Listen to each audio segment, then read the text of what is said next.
dragons, and junk drawer. Hello, everyone. What up, We're back, peoples? We are. and I think my audio's better because I'm getting closer to the microphone. That's so good. I'm Wow. proud of you. I'm Russell Brand. Technology. We are back with Dungeons and Dragons and Junk Drawer for this week's episode. Before we get into recaps, I want to go around and do a little bit of shout out action. Carlos isn't here, so I'm going to just shout out our soon to be friends, Random Encounter Productions. Go follow them on Twitch. Follow them on the Instagram. One of them is Random Encounter Productions. The other one's Random Encounters Prod, Prod. I don't remember which one's which. I meant to make a note, but I didn't. So just keep switching until you get Random Encounter Productions. Check them out. They're dope. We're going to hopefully be partnering with them soon. Justin, would you like to say some things? Yeah. Now you talk. Very confused by what just happened. Yes. Yes. So I would like to plug a few things. One is top tabling. We play usually twice a week. Most of it has been on Mondays. Next week, I believe we're playing Friday. You could go to twitch.tv/toptabling or look at the schedule because that's what I do. And every wonderful map has been made by, and I need to retcon how I've been saying his last name. It's not Hemingway. It's by David Hemingway. David Hemingway. So if you need like a really cool map, they're very well done, very affordable, lots of customability, things that I look for in a map. So check it out, David Hemingway. Also, really nice gentleman on Twitter. Follow him on Twitter. And then my shout out is, hi mom, it's your birthday. Happy birthday. I love you. That's about it. Hi guys. I love you too, Mommy Spillane. Okay, so going. It made me feel weird when you called her Mommy Spillane. Like it could have been Mommy or Spillane, Nope. but both together felt it just in Mommy here. Spillane, Mommy Spillane, Mommy Spillane, Mommy Spillane. Mommy-splain? Is that the opposite of mansplain? It's when your mom explains something? Yeah, it's when your mom tries to explain technology to you, but she doesn't get it. But she doesn't understand it, so she's just telling you wrong information. Yeah. This is how you convert a PDF. That's not how you do that, Mom. Yes, it is. That's not even a computer. It says JPEG. What's that mean? Anyway, on last episode, I wish I had like a bunch of details to be able to give you, but truly the last episode was really us just saying goodbye to Vindrin. Alder having a throw-up attack after failing a Constitution save so strong, so good. A little bit of vom, tiny baby bit of vom, and we headed towards hopefully civilization. Truly, that was really it. We all got our own moment with Vindrin, got some information, saw some stuff, learned some things about her, and now we are just kind of traveling in the direction that we hope there is town, and we'll see what happens. So DM whenever you're ready. Okay. Last we kind of spoke. We were all together at Vindrin's kind of hut and cabin. I'll just play our little nice forest music. Yeah. So the course of the next few hours, you're following this babbling brook.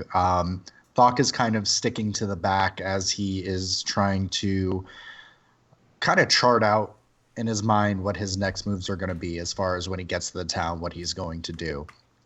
After a few hours of traveling, the eventual tipsiness and drunkenness starts to wear off on your psyches as you start to all kind of sober up as you're walking. Over the next course of a few hours, is there anything particularly we're trying to do? Anything we're trying to kind of accomplish or organize? What are we looking at? Well, I think I'd still be looking in the forest and seeing what I can find. Any sort of like berries or mushrooms, specifically ones that will not make me shit my pants. Okay. Go ahead and roll a nature check. While he rolls that, what are the other two of you doing? Mostly Alder is going to be kind of like looking for wildlife just to see what kind of species are around. Since he's not really familiar with the area, just more so wants to kind of get an idea of what's in the area, if he notices any kind of wildlife that could be threatening. So that way he could try and, diffuse the situation if it ever comes to it. Okay, so I'll have you also roll a nature check. And Donner, what are you doing while everyone is kind of foraging out into the forest? I just kind of keep to the brook and kind of just looking forward to the sky for any sign of really anything. If we could see smoke or maybe really anything to see. Also, maybe some correspondence with the person that I've been talking to, that these two have no idea. Okay. So what did you get, Drummel? 16. 16. Okay. So kind of identifying from the previous time where Vindrin pointed out that there were specific berries that would make you have a very upset tummy. You kind of pick out between them and you see berries that you might particularly think are good for you. You wouldn't really know until you try them.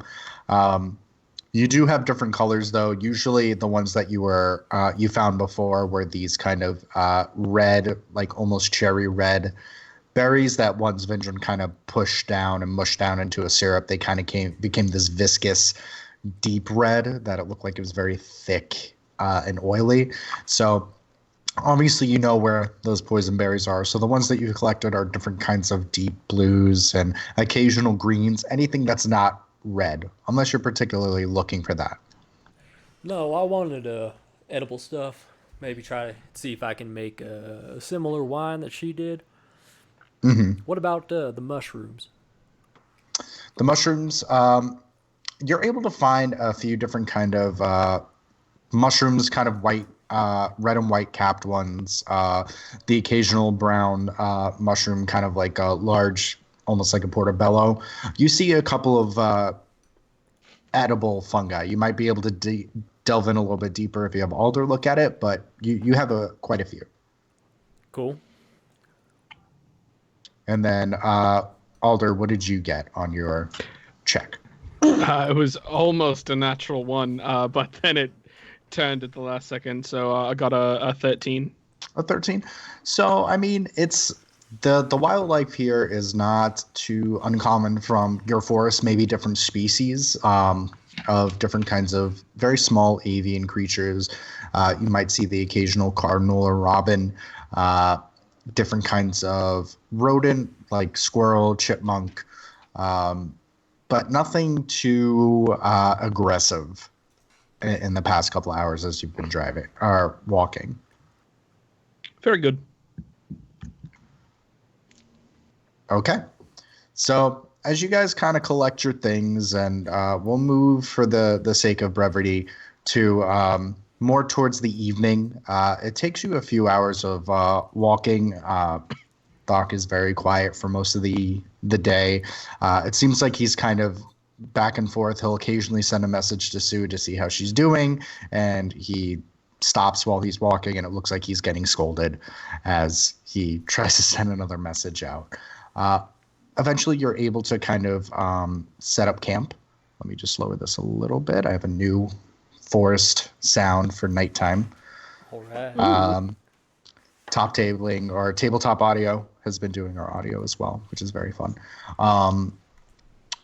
So eventually you're able to find this slight clearing amongst the different kind of brush and trees. And it does take a little bit, but you're able to set up your tents and set up your fireplaces or your campsite. Anything we're particularly doing for dinner before we move into our watch and our long rest? I mean, I'll gather some wood and put together a fire for us, so that way we're all good to go. I'll be doing that using Druidcraft to get that set up. Okay.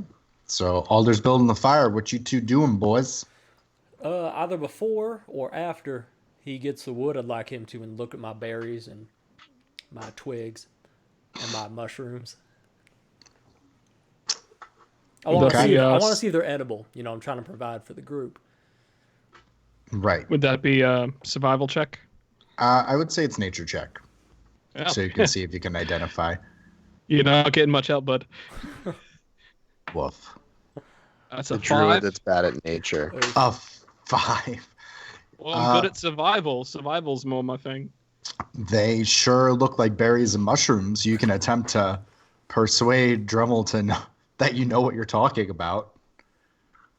I'm literally just gonna say I'm not from here, so I don't know. There you go. Here, eat this one, and I shove one of the berries in his mouth. Any You want me to particular throw- color? Green, because he's green. Because he's green. His And, hair is. and I literally am gonna spit it right back out and say, "Do you want me to throw up on you again?" No, but I want you to test it. So I take another green one, shove it in his mouth, and I make him chew. How? Like, I grab his jaw and I grab the top of his head. And I just, You just start just yeah, and Meanwhile, if, the if that doesn't berry- work, I start to massage his throat so he just like, like a dog. yeah, like a dog. Go ahead and Berries.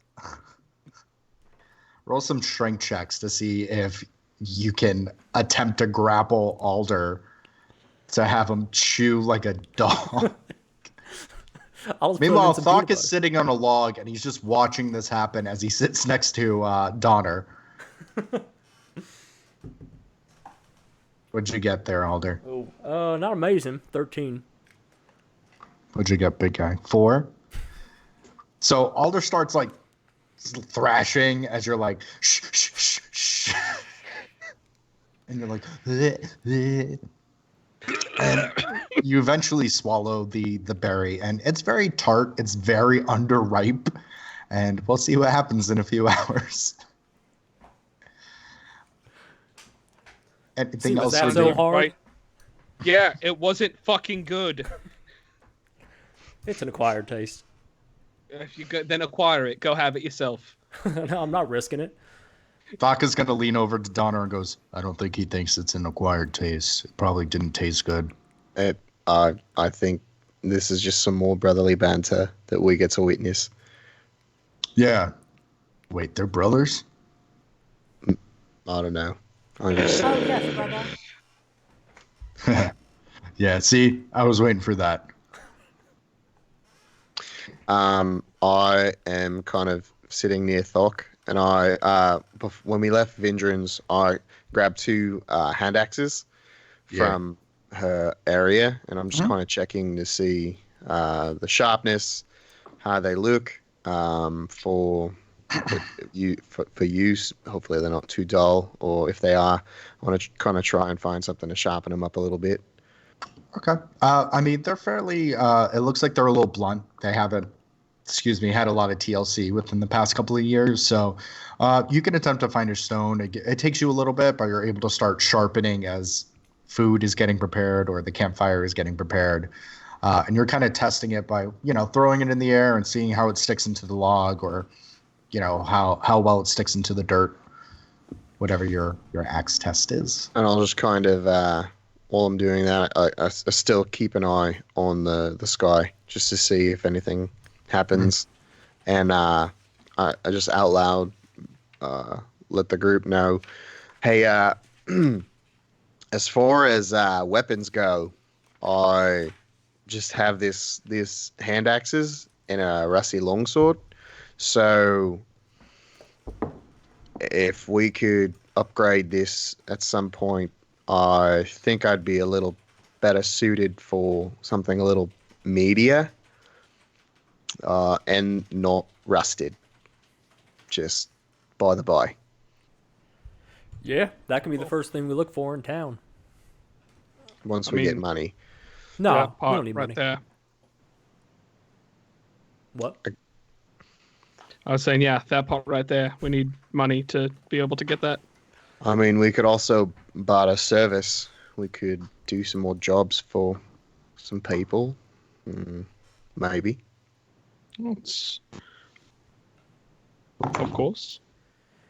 Yeah, we'll pop over to the tavern, see if there's any sort of community board. Maybe see if we can trade a drink for some information. Work for coin. Not a bad idea. And man, I got these berries, so if Alder doesn't throw up, I think we can probably sell them for a couple silver. Let's just hope he doesn't throw up. I feel like he's gonna throw up. He's probably gonna throw up. Well, we'll just have to wait and see then. I'm just preparing to throw up as it is. You're gonna make it happen. You keep calling yourself my brother. I'm just gonna throw up the entire time we're together. Yeah, it's what brothers do. I've got to say, you guys are unlike me and my brothers. But hey, everybody's got their own thing, right? It's because we're not brothers. Yes, we are. Can't you tell from our voices? Does anyone like have a brother? Because I don't have a brother. I don't have a brother. Hurtful. Isn't he? That he's standing right there. He's not my brother. Well, you're my brother. Brother. I have two. Are they older than you? Younger than you? Older. One older, one younger. Are they looking for you too, or maybe they're with your kid and your wife? Well, there's been kind of a falling out between us, so probably not. One of them's a bit of a, let's just say, trouble follows him everywhere he goes, so I'd prefer if he stayed away from my family. And the other one's kind of a hothead, so not great situations for either. So where does that put you? Because those are two things I feel like you can describe. Well, you're not that much of a hothead, but I feel like trouble does follow you. But then again, I mean, that could be for all of us. Yeah, I believe we were all in the same prison, so... So, are we all your brother? Surprise. You are all my metaphorical brother. Sorry, Alder. I got a new brother. It's quite all right. Oh, he feels sad. It's okay. You can be my brother. We're both green. At least it makes a little bit more sense that way. It's the end of the night, right? Yeah, it's getting towards the end of the night. I would say it's probably like 7 or 8 right now. I cast Disguise Self to look like Alden again. Yeah. Yeah. I'm going to bed. But we Sleep well, haven't even brother. eaten yet. But Alder, don't you want to have food? I'll eat in my tent since we all have tents now. And like a fucking pissy little kid, he's like, I'm gonna eat in my room. And you see him kind of like I have homework to do. put his like rations tin up to his chest, and he's like, ugh. And you see this wood elf just saunter over to his fucking tent, and you see Thokk kind of chuckle. Well, I'm gonna scarf this down and start meditating. Try to recenter myself. It's been a while since I've been outside, you know. Yeah.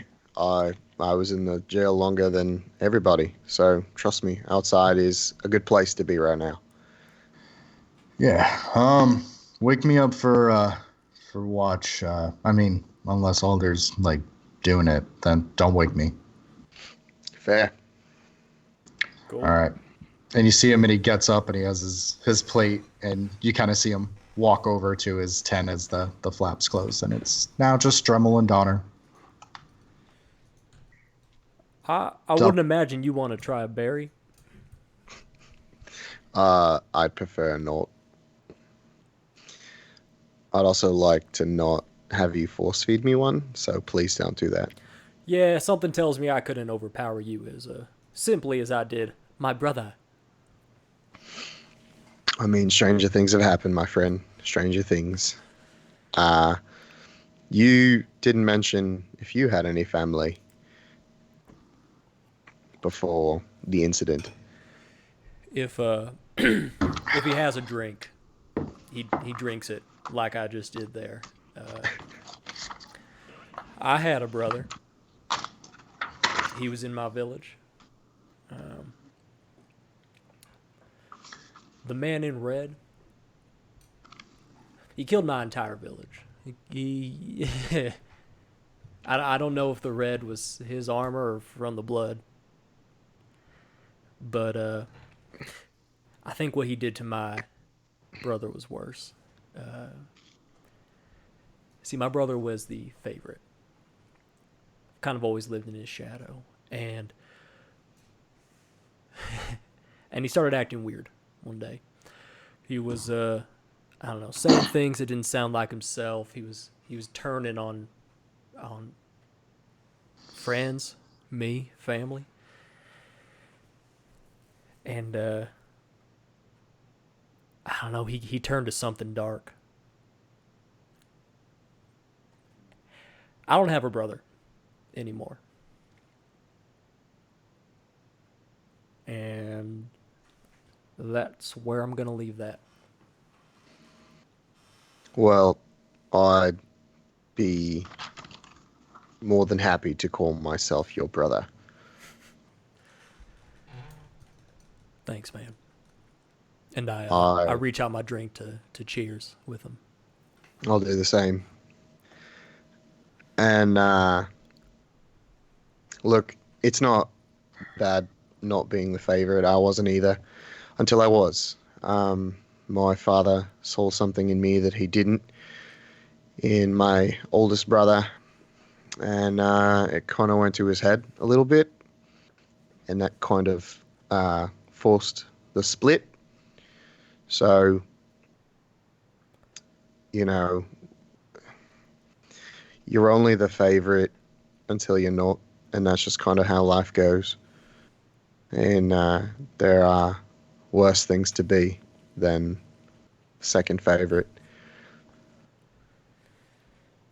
I mean, you're not wrong. I just sadly I'll never get a chance to become the favorite.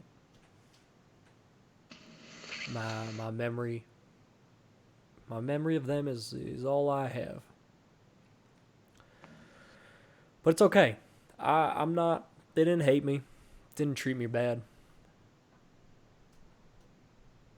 I mean, I'll take second best any day over never having them.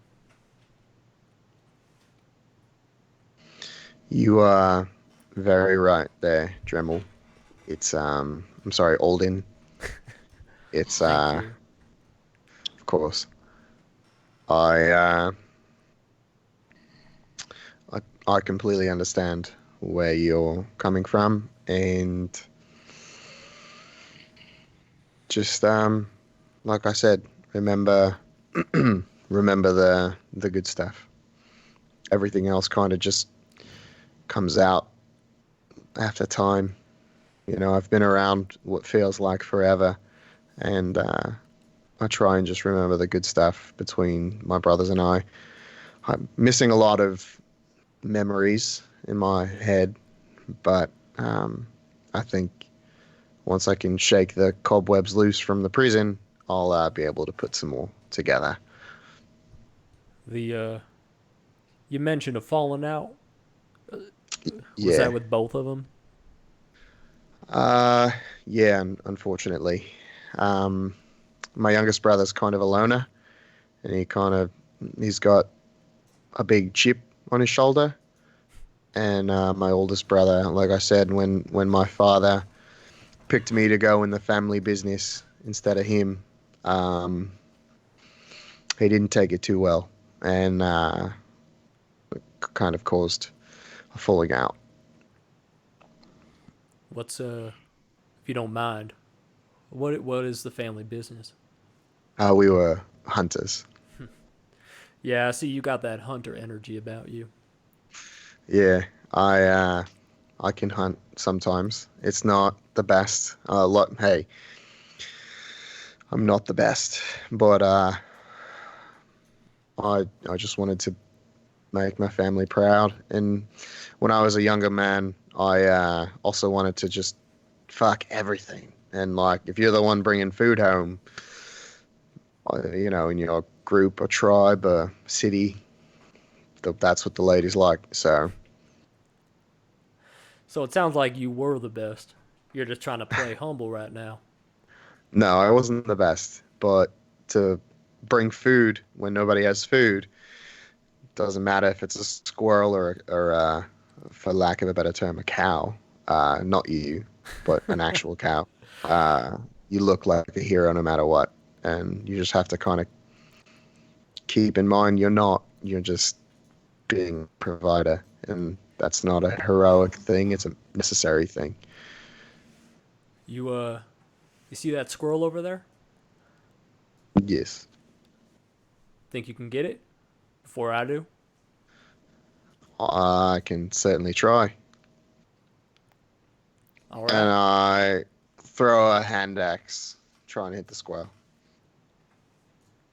Go ahead and roll an attack for me. Dude, I have to see what my plus is. Okay. Oh no. Natural 1. So as you kind of like look it, and you're like, it's a squirrel. I think I got this. You just overchuck it, and you just overhand this hand axe, and it just flies straight into the abyss of the dark of the forest. Squirrel doesn't even twitch. Seeing that, I instantly look at the squirrel, cast Mage Hand to grab it. Go ahead and roll I don't know, with maybe a dex check with it. Yeah. 19. You're able to grab it by its scruff and pull up. All right, I bring it over to Donner, and I kind of let it sit in front of him, not hurting it. It's just sitting in my hand, or my mage hand. And I say, I guess I'm the best now. Hey, I've been the second best brother for quite some time, and this is familiar to me. So enjoy it. I'm just messing with you, man. And I let the squirrel down, and with the mage hand, I put a hand on his shoulder. And it's a little weird. I really need that axe. I'm gonna have to go get that. Oh, I think did I see where it went, Das Daddy? For the hand axe, go ahead and roll a intelligence check to see if you're really following it. Nat 20. You got an idea. You can start looking for it. I'll say I got it, and I send the mage hand out to grab it. And it takes about a good 15 minutes as you kind of hear rustling, but eventually the hand axe is brought back with the mage hand. Might have been faster if I just did it myself, but it was cooler this way. This is how cool brothers do things. Hey, man, you right. Well, I think it's time for me to hit the hay too. All right. Yeah, I'll grab first watch and get some sleep. Cool. And I appreciate this. It was cathartic. Hey, if you ever need a shoulder, I have some wide ones. Is my mage hand still active? Yeah, I'll say it's still active. All right, I make it stand on his shoulder like Glover again. Yeah. And I say, you sure do. Night, buddy. Good night. And I'll just sit and sharpen, and I'll kind of mumble under my breath. Okay. And what are you mumbling? Just kind of, we're on our way to a small town. I'm looking for a sign. I know you're watching. I know you're out there. Just let me know that they're okay. Let me know that you're okay. Doing everything I can to get back to where I need to be. I'm trying to get back home. And to, if anything else, watch over everyone in the party. Make sure that we're safe. Take care of everyone. Okay. And as you mumble this, your hand kind of wanders into your pocket, and you find the music box that Vindran made as you kind of wind it up, and you place it down as you kind of mumble and sharpen, concentrating. Your watch goes pretty uneventful. It's fairly quiet, just the crackling of the fire as you have this one-sided conversation out loud as when the song stops in the music box, you crank and you place it back gently down. And the marksmanship and the craftsmanship on this is just, it's very surprising for a very clumsy old woman. And you watch the hammer and the horse head kind of spin around as the tune keeps playing, and it's this very gentle harpy melody plays, and your watch eventually ends after a few hours. Okay, I'll get Thokk. Okay. And you kind of wake up Thokk, and he's like, as you kind of open Thokk's tent, he is completely upright and he is crisscrossed. You see that he has several different kind of incense and different things burning. And his eyes are actually rolled to the back of his head. He actually seems to be in some sort of trance as he's mumbling something in Orcish. I grab a stick and I try and stand as far back from him as I can, and I'll poke him with the stick in hopes that it kind of wakes him up. So as you get it close with these lightning fast reflexes, he grabs the stick, white of his eyes, not even skipping a beat as he's mumbling, as you see kind of these red veins start to pop out of his arm as he crunches the stick in his hand. Did he come out of it? You weren't even able to get like him jostled, as it seems. Have I ever seen anything like that before? Not that you're aware of. I'll just call out to him. Thokk. Let's see here. Go ahead. I'll just be like, Thokk, you're up for a watch. It's your turn. And you see him eventually, and he snorts, and you see the veins slowly go down, and you see him like shake his head, and he goes, "Oh, what time is it? How long have I been asleep?" Like 2 hours, mate. It's not been that long. And he looks around and he goes, "I burn all this?" And and he gets up and he goes, "All right, I'll get Alder next." And you see him and he sits down on the log. You had some red veins or something. I don't know. I poked you with a stick. You didn't like it. Probably going to do it again because I like that stick and you ruined it. So. What happened? Wait, what? You poked me in the face? You poked me with a stick? I tried. It didn't work. I mean, I was sleeping. What are you talking about? I'm just letting you know, mate. It's I tried to like poke you so I didn't startle you, and you just grabbed the stick and you smashed it, and the like red veins popped out of your body. There's a thing that happened. And he kind of like pats his chest and he goes, "Oh, yeah, no, that happens all the time." And you see him and he kind of like looks at you awkwardly and he goes, "I'm gonna watch now." Yeah. Night night. Good night. And I'll just kind of walk into my tent and lay down. Okay. Since Thokk isn't here, we don't really have to delve into his watch. So I would assume he would get Alder awake next. So Alder, you're kind of awoken from your trance by Thokk, and he goes, "All right, man, you're up." I'm gonna hit the hay. Notice anything out there? Well, for the first few hours, or the first few, like, hour and a half, because you only need 4 hours, correct? Correct. Yeah, I could have the elvish trance instead of long rest. Okay. So after the first hour or so, nothing really. And you kind of have the moonlight kind of breaking through the very small embers of a fire as very slowly as you're watching the campfire and you see the giant moonlight. The moonlight is slowly eclipsed by something.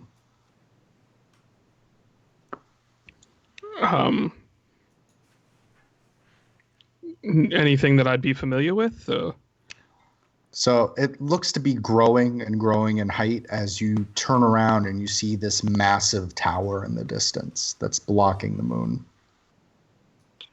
How far in the distance would you think that it is? Say about a mile out. It's very big. Have I noticed that it's been there before, or is this the first time actually seeing it? This is the first time you're seeing a tower out of fucking nowhere.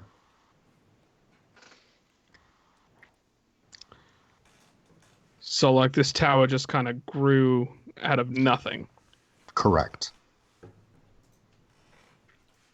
And as the moonlight was shining, it slowly started getting this dim kind of hue as the tower was rising. Fuck. Shit. The fuck could that be?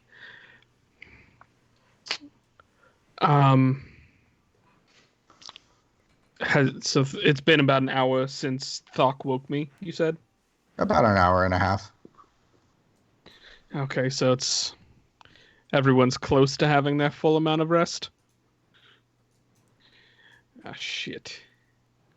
I mean, it's not far, so I feel like we should go investigate it, and I'm gonna go wake up Dremel and be like, "Hey, Dremel." Like, I'm gonna shake him a little bit. Yeah, brother. Yeah, brother, whatever. Wake up. I need you to take a look at something. Oh, fuck. All right. I kind of start feeling around just to get where I'm at. Yeah. Outside, right? Yeah. Yeah, Mm-hmm. but you're under a tent. Do you just call everybody brother when you're sleeping, or? Yeah. Yeah. Okay, all right. Yeah, I didn't know it was you waking me up. What? Sure. Okay, no problem. Your dreams are your dreams. And then I'm just gonna be like, come on, there's something kind of weird. I don't know if we need to wake everybody up or not yet. All right, then let's go. I just know you've gotten the more rest than everybody. Yeah. All right. And I go out and I'm still kind of stumbling. My eyes have like those sleepies in them. Yeah, you got goopies in your eyes. Yeah. Yeah, and I'm just gonna literally just be like, all right, that tower just sprung up out of fucking nowhere. I wipe my eyes. And it's this massive onyx tower that's eclipsing the moon. Several stories tall. Well, shit. I mean, that wasn't there before. Do we wake the others up and go over towards it? Because that's the first kind of civilization we've seen since we've been out of the prison. But at the same time, I've never seen a tower just spring up out of fucking nowhere before. Oh, no, man. It's one of those traveling towers. That was sarcasm. Okay. Yeah, I get it. You're still waking up. I've been up for a while now. And I roll my eyes. Yeah, we're not going just the two of us. All right. I walk toward Donner's tent and say, you grab Thokk. All right, I'll go over to Thokk. Okay, we'll start off with Drummel waking up Donner. Hey, Donner. Hey, it's Alder's turn. I just want to please. Yeah, not about that. There's something out here, and I don't know what it is, and Alder don't know what it is. So if you can come look at it, maybe you know what it is. What does it look like? Well, you know a tower, like a tall, tall tower, Uh-huh. but instead of it being like stone colored, it is black and wasn't there before. It's probably a tower, I would say, if I Yeah, had to guess. yeah, that's a good thought. You're very smart and pretty, but it wasn't there before, and towers don't just spring up out of nowhere. Um, DM, would I know maybe what this is? Would I've heard something like this before? You have never heard of a tower appearing out of fucking nowhere. There's I'll usually a point of origin. I'll sit up. All right, I'll be right out. Cool. Glad you got up. I was about to stick my finger up your nose, and I walk out.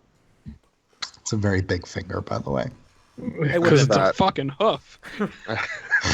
I start putting my leather armor on. As your eyes are closed. Yeah, no, I haven't opened anything yet. I just know where it is, and I'm just putting it on, and I'm just every movement. I'm just like, Beard and hair is just mashed to the side. it's a bad situation. Alder, as you get to Thokk's tent, I need you to roll a wisdom save for me. Oh boy. Again. Oh boy, actually, this is modded 20. Modded 20. As you start approaching the tent, you start hearing in the back of your head these doom, doom, doom drumming sounds as it starts pounding into your head as you take 1d6 of psychic damage. Are you going to roll that d6 or do I have to roll it? You can roll it. Unless It's it's your a own 1. pain. I'll roll it. It's a 1. So you take 1 point of psychic damage as you're kind of hit with this feel of almost emptiness as you start approaching Thokk's tent. Oh, the fuck is that? And then I'm literally going to go in and be like, I'm just going to open it and be like, Thokk. And is he just sleeping? Make another wisdom save as you try to open the tent. 17. 17, that's not going to be good. Okay. So you Adios take about mio. 7 points of psychic damage as you're and you kind of hear this drumming getting louder as it almost feels like you're being buffed by sand across your cheeks. As you kind of open and you see Thokk, and it looks like his eyes are kind of rolled to the back of his head, his arms are outstretched, and he's hovering at least an inch or and a half off the ground. Well, this is Holy an exorcist bullshit. And Go I'm ahead literally and just... Yeah. Huh? No, go ahead. I was going to say, holy fucking shit. As you say that, I need you to make a strength save. Oh, God. 6. Hey, guys. Guess what my modifier is? What? -2. It's a 0, and I rolled a natural 1. You get pushed back about 20 feet, and you just land on your ass as you're pushed away from the tent. Is that a new spell? So I don't know if Thokk is coming with us. I went into his tent and like my brain really hurts right now because it was like drums. I kept hearing drums and and honestly, dude, it fucked me up. He's floating over the ground right now. His arms are all spread out.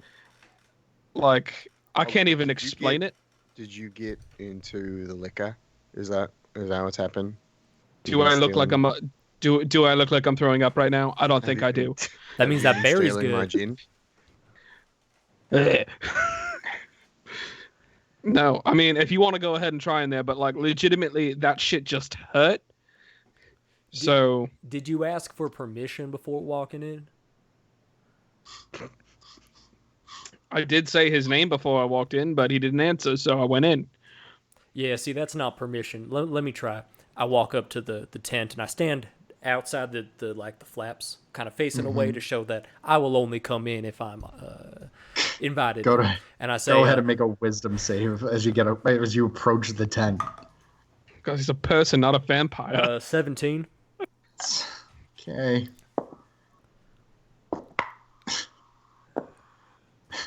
You take 8 points of psychic damage as you start hearing these drums in your head. Oh, God. Oh, man. Yeah. Well, that's a no. Yeah, see, sometimes you should listen to the guy who says things that's not drunk. I don't. You are drunk. You got into his gin. He just said so. I'm not drunk, and as you can clearly see, there's something going on with Thokk where we can't get in to see him right now. Shit. Well, Donner, you try. No. I think no. We've already both gotten hurt in it. I've seen what it does. I don't need to repeat. I'm fine. Thank you, though. Yeah, but this is how we bond as brothers. Yeah, that's great. I will bond being the brother who's not stupid. Bingo. Okay. I guess that's fair.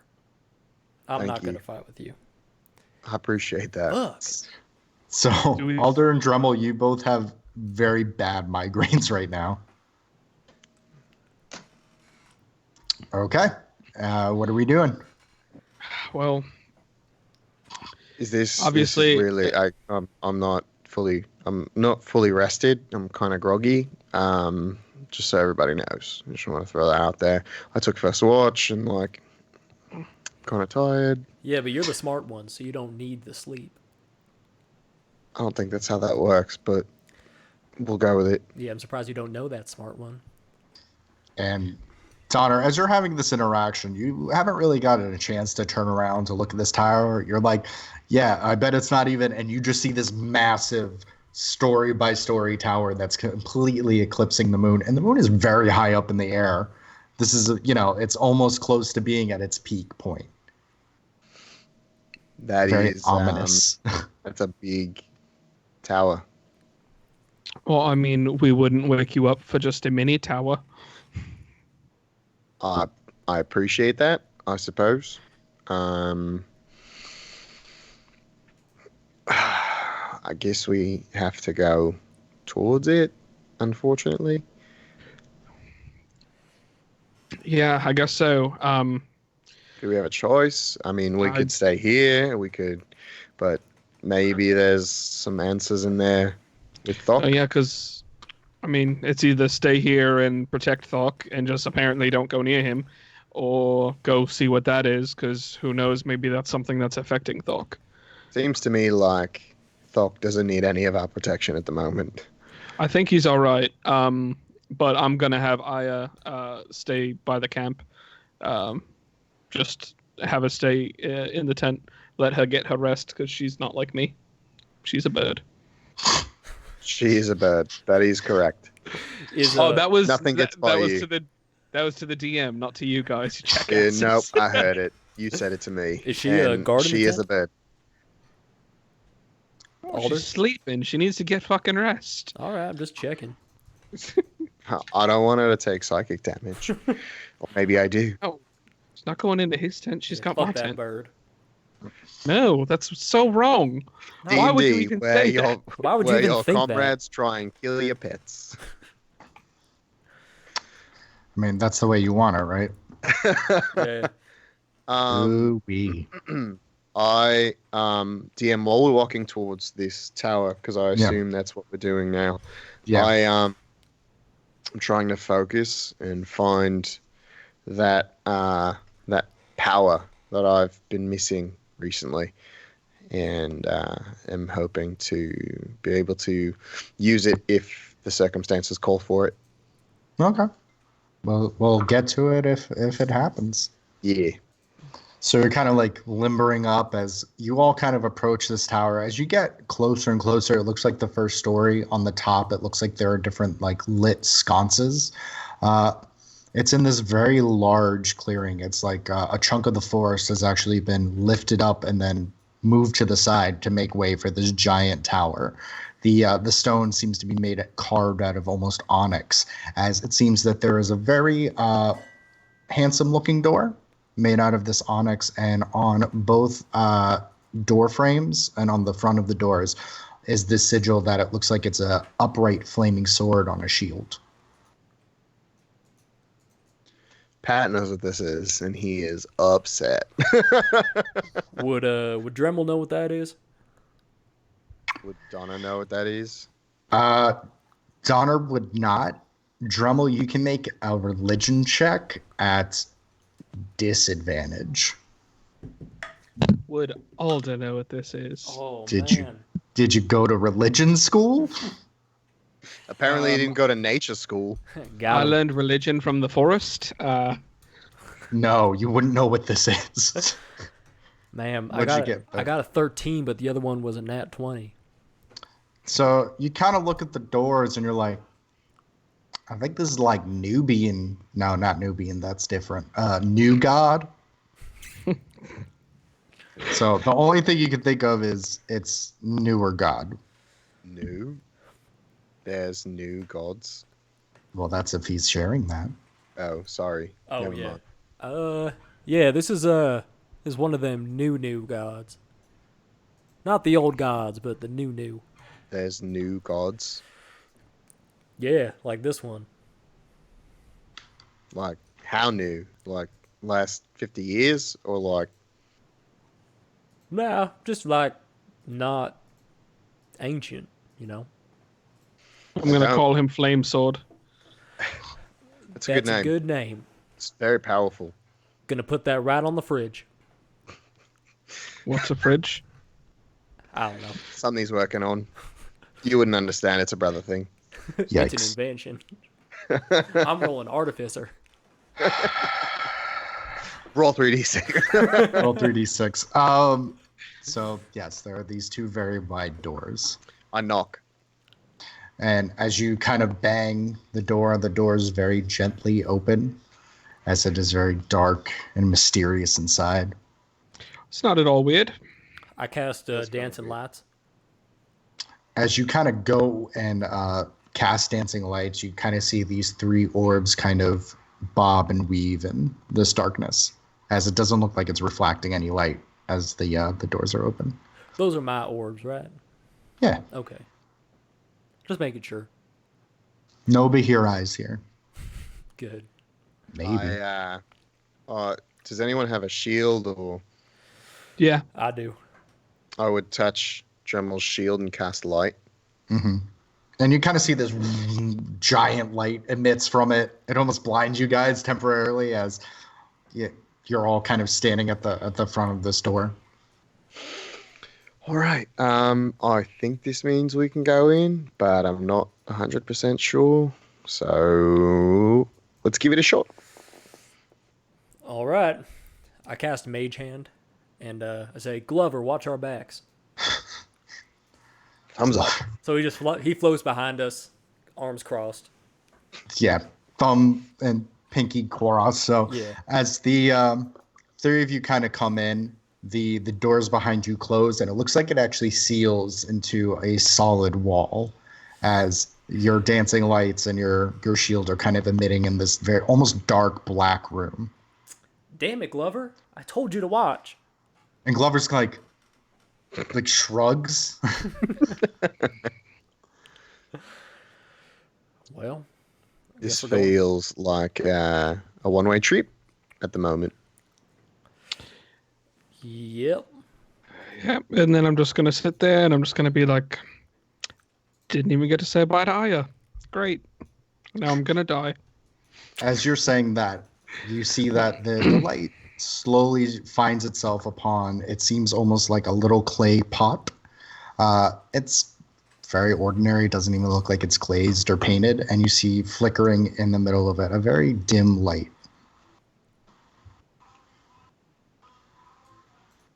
I kind of go up to it and I inspect it, I guess.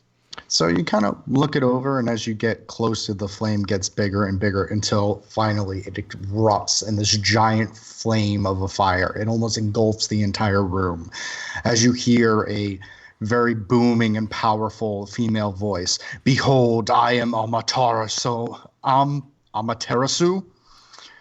the bringer of light, the dawn bringer, the torchbearer, and it slowly starts building and building as you kind of hear, all right, you don't, Alma, you can like calm down. Just you're like at a 10. I need you to bring it down to like a 5.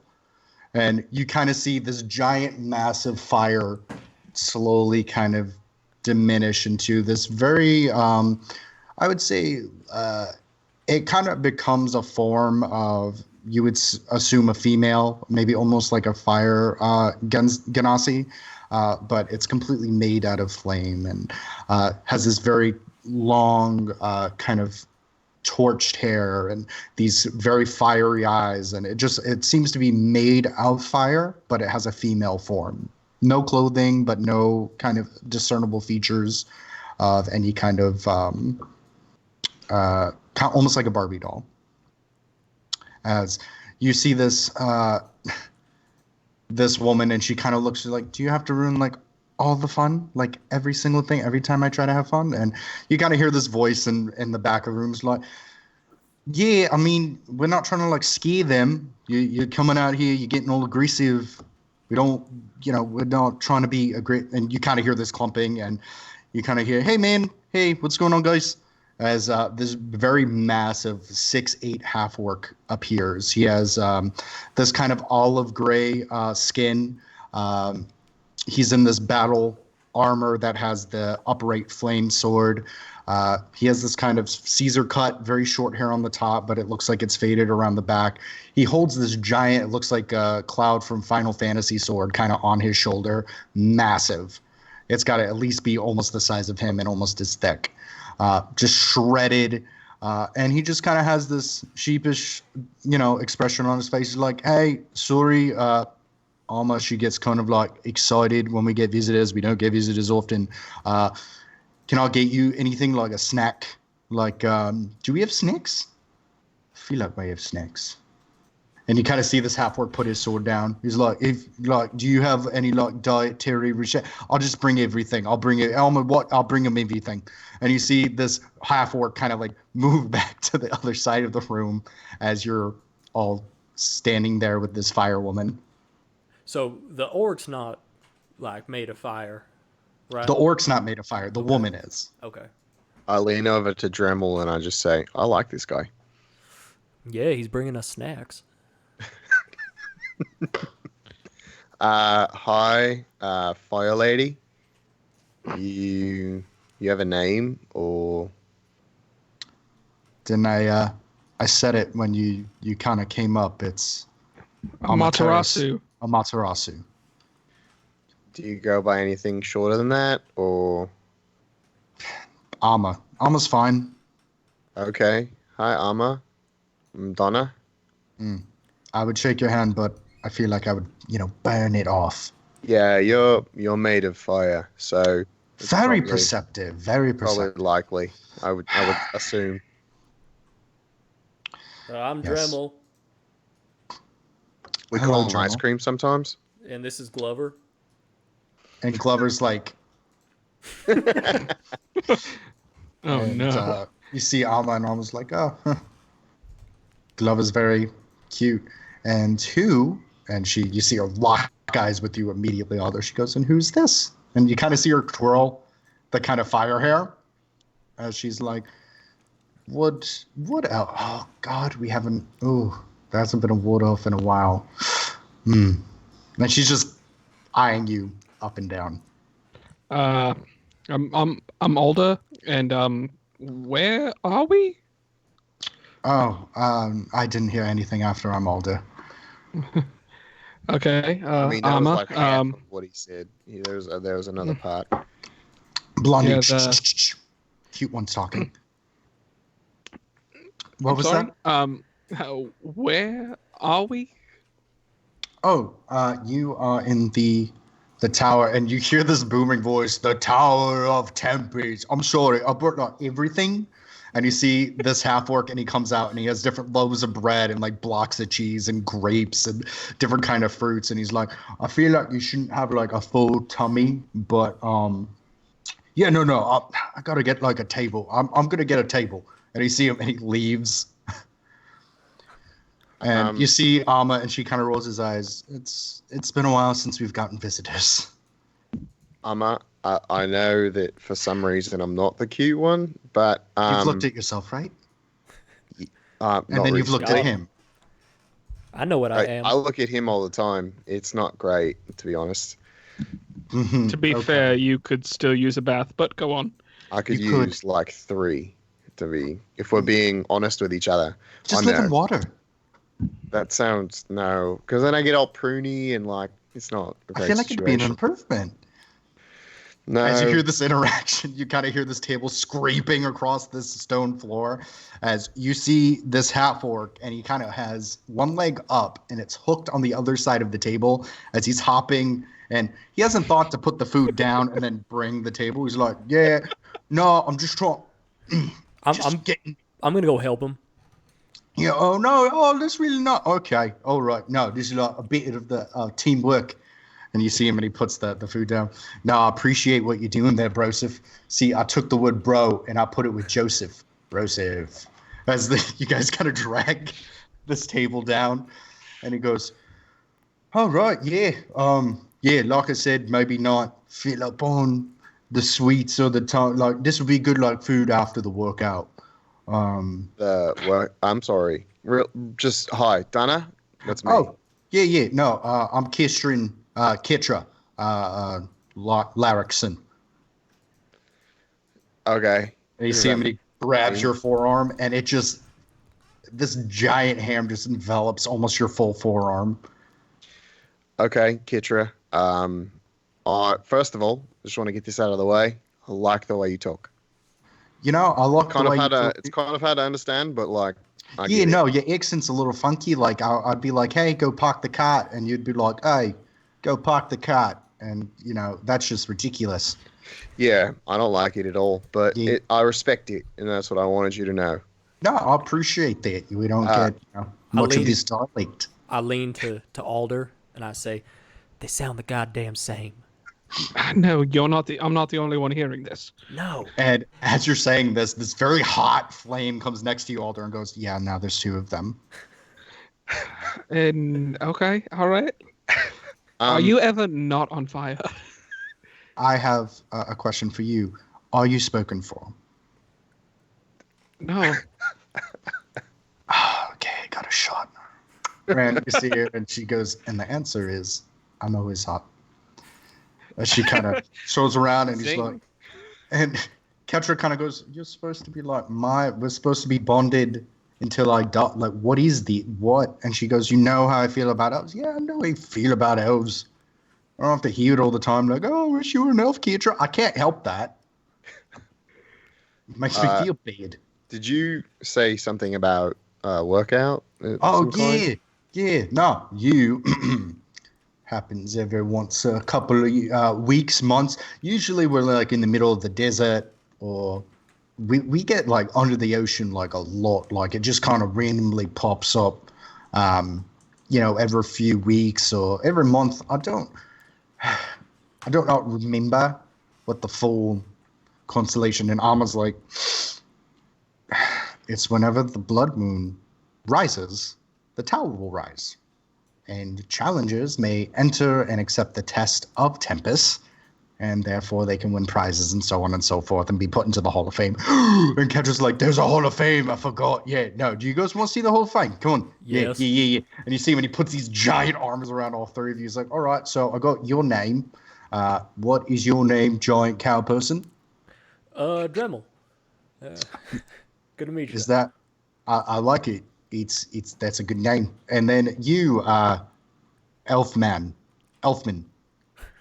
Yeah, Elfman. No, my name is Alder. Danny? Alder Elfman. His last name is Elfman. Your last name's Elfman. How did I figure that out? That.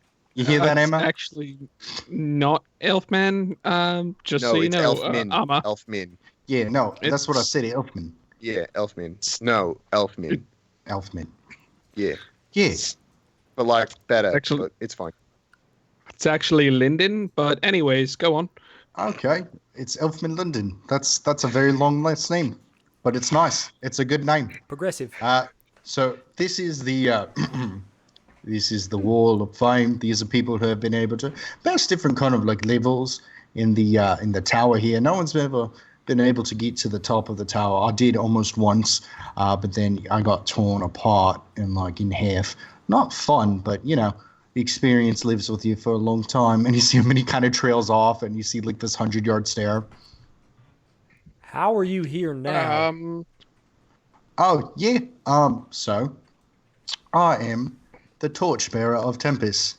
Very pleased to make your acquaintance. Usually I'm a lot more brighter than this. I feel like this is more of like a casual kind of hang sesh as opposed to like an official hang sesh. Is she the torch? No, I'm the torch. You're the I'm torch- bound to her though. I thought you were the torch bearer. Yeah, no, I'm the torch bearer. The bearing of the torch. And Alma's like, he wants to know if I'm the torch, and Ketra goes, "Oh yeah. No, like the torch is like the responsibility and the the law of Tempest." And I'll do So that. are you guys together then? What, like me and her? Yeah. I would say that we're together. Some would say that we're almost like and Alma's like, we're married. We're married. And Ketra goes, kind of. I mean, we're kind of married. Like, I'm bound to her for the rest of my life. And, until I die. And then, she moves on. And you see another 100-yard stare as he, like, kind of trails off. And she's like, I'm really hoping for an elf. So keep an eye out. Gotcha. Okay. All right. Yeah. So this training test that we got to go through, what's... Yeah. No. So there are different levels to the tower. Usually we kind of start things off light. Usually at the end of each round, there's like a nice little prize or a little pick-me-up. Things that you need to understand, things you experience in the tower will have no real-life repercussions. Like, excuse me, cow person, if you would be so kind to step up real quick. Sure. No, I step forward cautiously. And you see him, and he kind of taps the armor, and he goes, "Yeah, no, that's like that's really heavy, like armor, right?" Yeah, it's pretty heavy. Okay. You see him kind of reel back, and what's your AC? I have my shield, so 19. 19. Okay. So you see him, and he kind of reels back, and he punches you very hard into the chest until it actually looks like it goes almost to his wrist as he kind of pulls out, and you see this viscous matter and blood as he goes, "All right, I got blood. I'm sorry." As you take in this fist going into you and coming out. And you see him like choke up blood, and he goes, "Oh, just get a second, give it a sec." As you kind of you feel your chest start to fill with blood. Your lungs almost start gurgling as you throw up a little bit of the blood. As you all see Drummel's armor start to pock back out, and you start breathing a little bit easier as you feel this pain in your chest. But by all intents and purposes, you are fine. I look at myself and I'm like, what the fuck? And I push him. Go ahead and roll a shove against him. Oh, God. Strength, right? Yeah. 5. And it's like trying to move the tower itself. You're like, and he's like, "Oh, you gotta like lift. You gotta push with your legs, with your thighs." Well, like this? Am I doing No, it right? like this, and he pushes you back. Oh, Jesus. Go ahead and roll a strength save for me, bud. 19. Okay, just to give you an idea, he got a 30. As he just kind of like, he pushes you down and you fall immediately on your ass. He's like, it's kind of like that. But your wounds during the test will heal in time. But the mental the mental scarring. That's Forever. yeah, it's a long time. 1,000-yard stare. Wait, say that again. Your accent is it's thick. Yeah, no, I'm sorry. Sometimes I get that. Originally I grew up in the Rosmarsh, so it's a southern region. So saying that, sometimes the mental scars are really deep in there. Like they're Deep. in there. They're deep. Oh, Yeah. sorry. Like I said, your accent it's thick. It's just that it's nice. I like it. But it's not for me. It's not for me. I mean, I'm not really putting it on for you. That's kind of my voice. I mean, words can hurt more than a sword sometimes. So Prizes. just What? gonna. Yeah, no, sorry. Yeah, there's prizes. The pain in my chest just reminded me of something. Yeah. No, yeah, usually after there's like a little prize for you guys for your efforts from the great mighty Tempest himself. And then usually at the end of a very big wave or big boss, you probably get something a little bit better than your first initial wave. So it's usually see how long you can kind of take before you drop. Yes, you are hurtful. What if we've never heard of Tempest before? Because I don't know who that is. What? Okay. And you see him and he kind of like almost looks like he got winded a second time, like he got hurt emotionally a second time. He's like, all right, well, before I go into a deep, anyone, Tempest, He's Lord of Battles, he's one of them new ones. new ones. He's been around for a couple of centuries now. And he looks over at Alder. He goes, Elfman, anything? Yeah, what? Sorry, I was staring at Amma. Cool. As you actually stare at Amma, your eyes start to boil a little bit because it's like looking at the sun. I lean over to Alder and I say, I hope your dick is fireproof. Oh, it's definitely not. And I mean, I'm definitely not destruction proof. He punched directly through your stomach wearing armor. He would absolutely destroy me. Yeah, no, I'm really close to like tearing you in half just because, you're eyeing my wife. But sorry, you started it. I didn't mean it. Yeah, but that doesn't mean you have to engage. Don't engage, mate. Well, Just don't engage. Don't engage. Didn't Don't know that engage. Don't first, engage. and then it's Don't engage. Don't engage. okay. Do you have any water? And you hear Alma and she's like, engage. And you see Catrice's like, all right, give me like 2 seconds, I'll get water.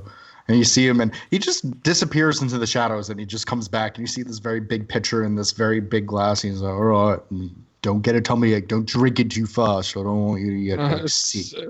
I'm literally just going to take some and just throw it in my face to just kind of...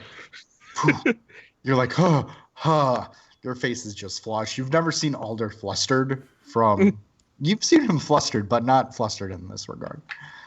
So you see Ketra, and he goes, well, Tempest he's a god of battles, of war.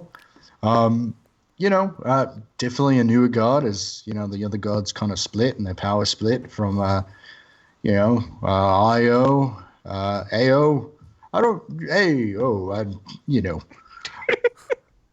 But I've been following Tempest for a very long time, till I was about 33, and then I was approached to become the torchbearer, avatar of Tempest. So that's been really cool. So like I said, this is more like a cash hang sesh. This is what I really look like and what I'm supposed to look like. And you see him, and he kind of takes a few steps back, and there's this kind of holy aura that eventually emanates around Ketra, as you see this kind of crown almost made out of fire, this spectral crown kind of wrapped around his head. As he kind of looks at it, his eyes light up and they kind of torch up. His forearms are completely engulfed in flame, and it looks like it's almost licking off of his forearms. And he goes, this is more, official business, like, but, we're just hanging. And you see him, and when he goes, we're just hanging, everything's back, and he's just back to how he looked before. A little bit, maybe a little more black around the edges from the char, but you see him and he kind of wipes it. So Temp is kind of like a hands-off god, but occasionally he likes to test different people's metal, see how strong they are.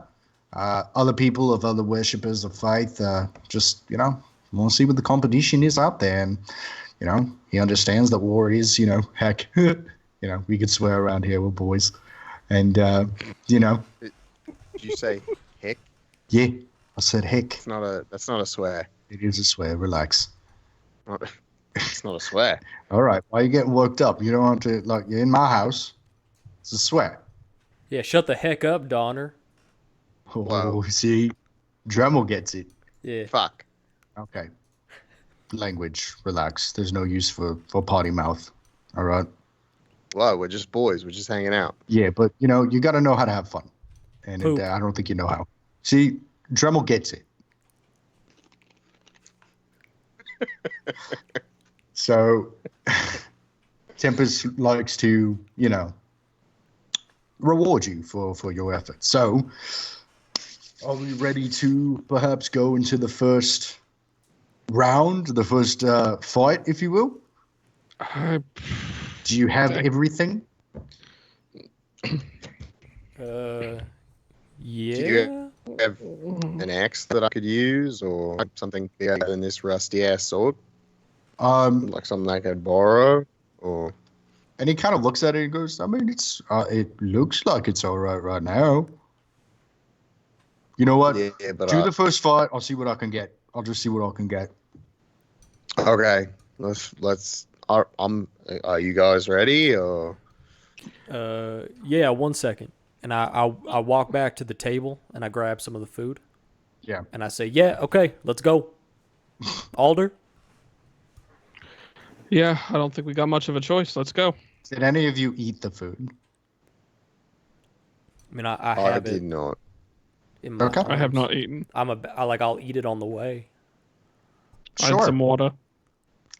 Okay.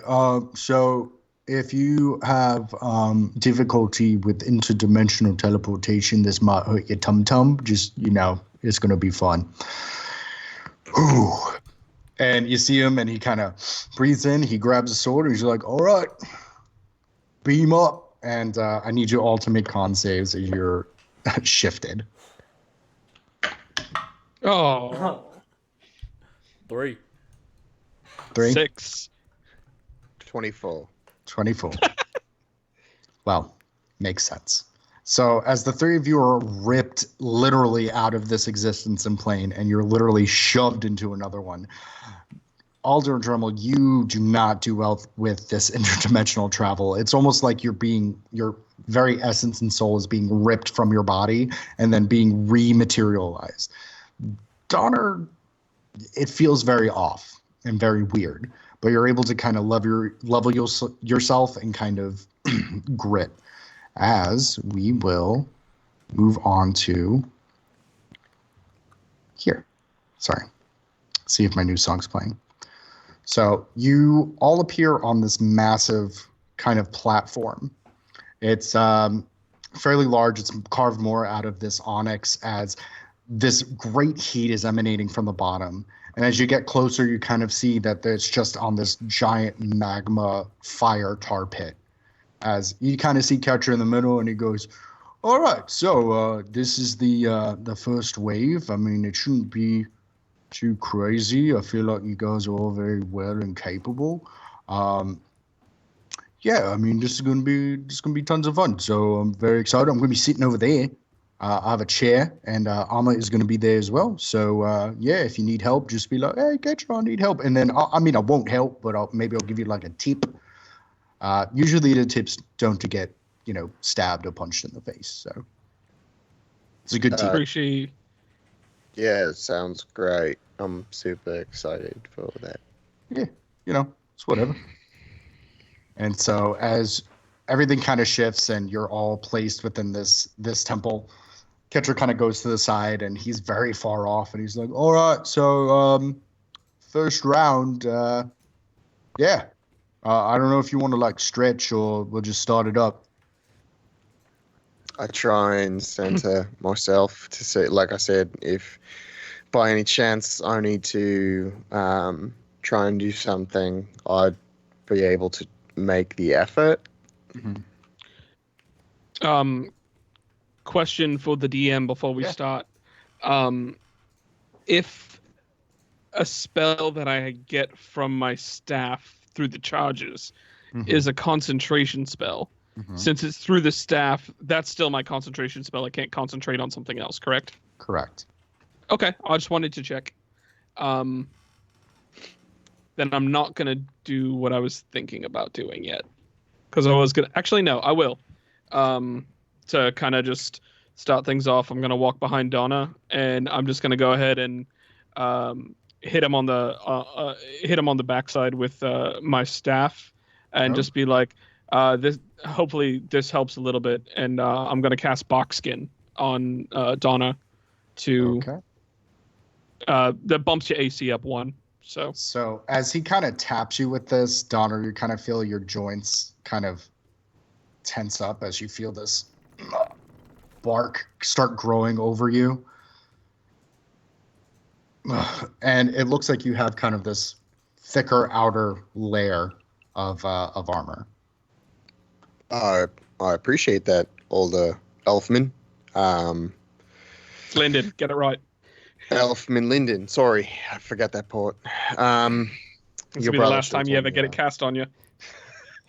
I appreciate it, and I'll put my hand on his shoulder. I'll look out for you because I don't really know what's coming. I don't think any of us do. Let's be ready. I'll pull my sword out, and I'll just kind of look at it and be like, "It's so shiny." It's not shiny. It's not shiny, and it's very not sharp. It's pretty shitty. It's very shitty. Okay. Real quick, did the food come with me? The food, it did not interdimensional transport with you. Damn, I was hoping. But your arms are still out, and Glover also throws up.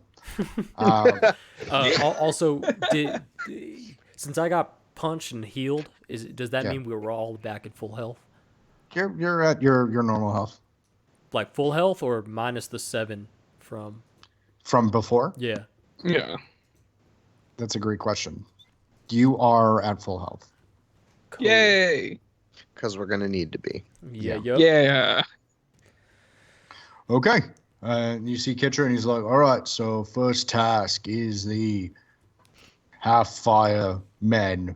And you see these 3, they almost look dragonborn, but they have more draconic features than human features. As they all brandish these blades of pure fire, I'm going to need everyone to roll initiative. Dun, dun, dun, dun. Fucking move. All right.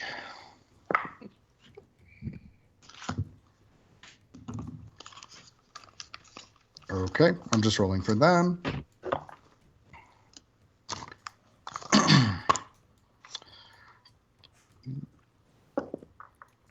Okay, and okay, anyone higher than a 20?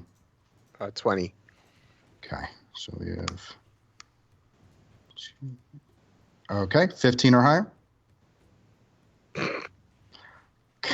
You guys are doing great. 10 or higher. 11. Okay. But these go to 11. All right. What'd you get there, Dremel? 18. Or, I mean, 8. 8. The fuck? I was like, I was like, you missed your calling. What's your dex? My dex is 14 plus 2.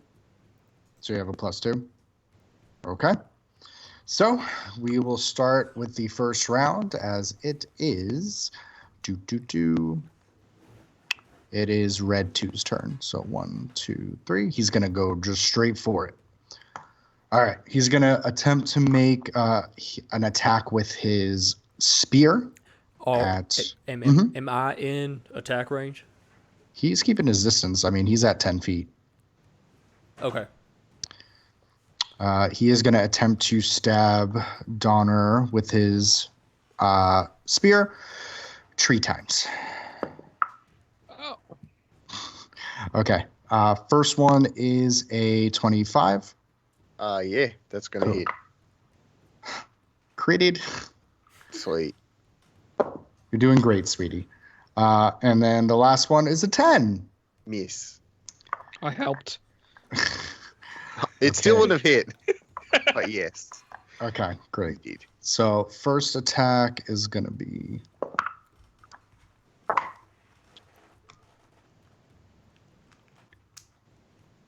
15 points of piercing damage, as the second one is... Sweet.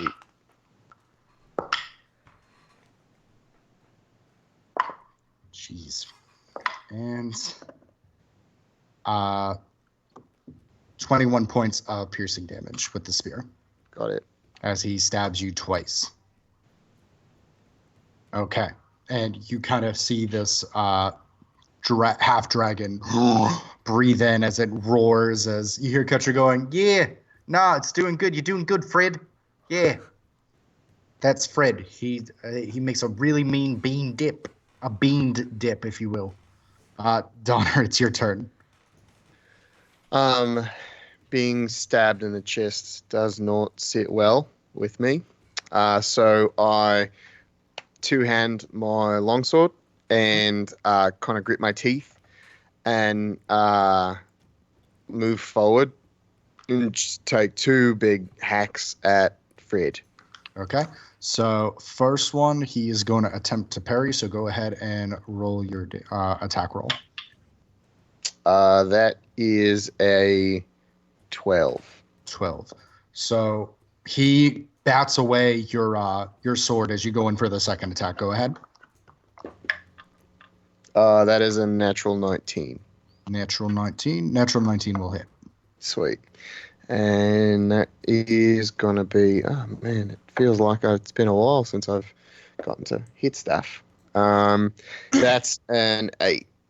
8 points of damage. 8 points of damage. All right. So -8. And you see him, he's like, it's all right, Fred.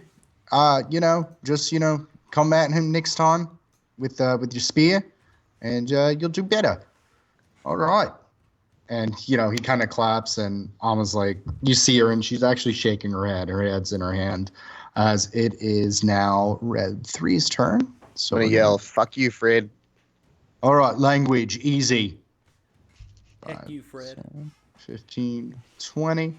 And so Red 3 is going to attempt to go at Drummel. If you want to use your polearm master, you can. I sure do. I believe that's a 19. Yeah, 19 will hit. All right.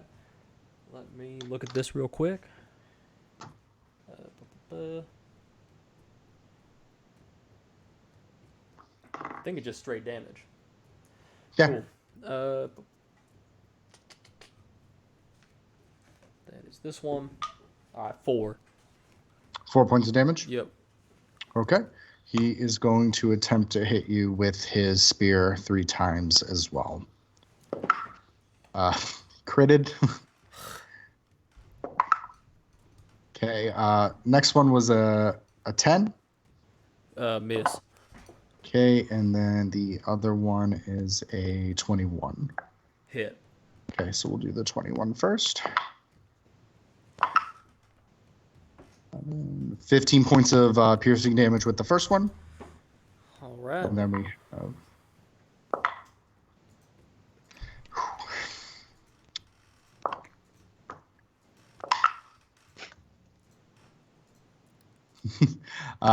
and then you take another 25 points of piercing damage on that crit. Fucking hell.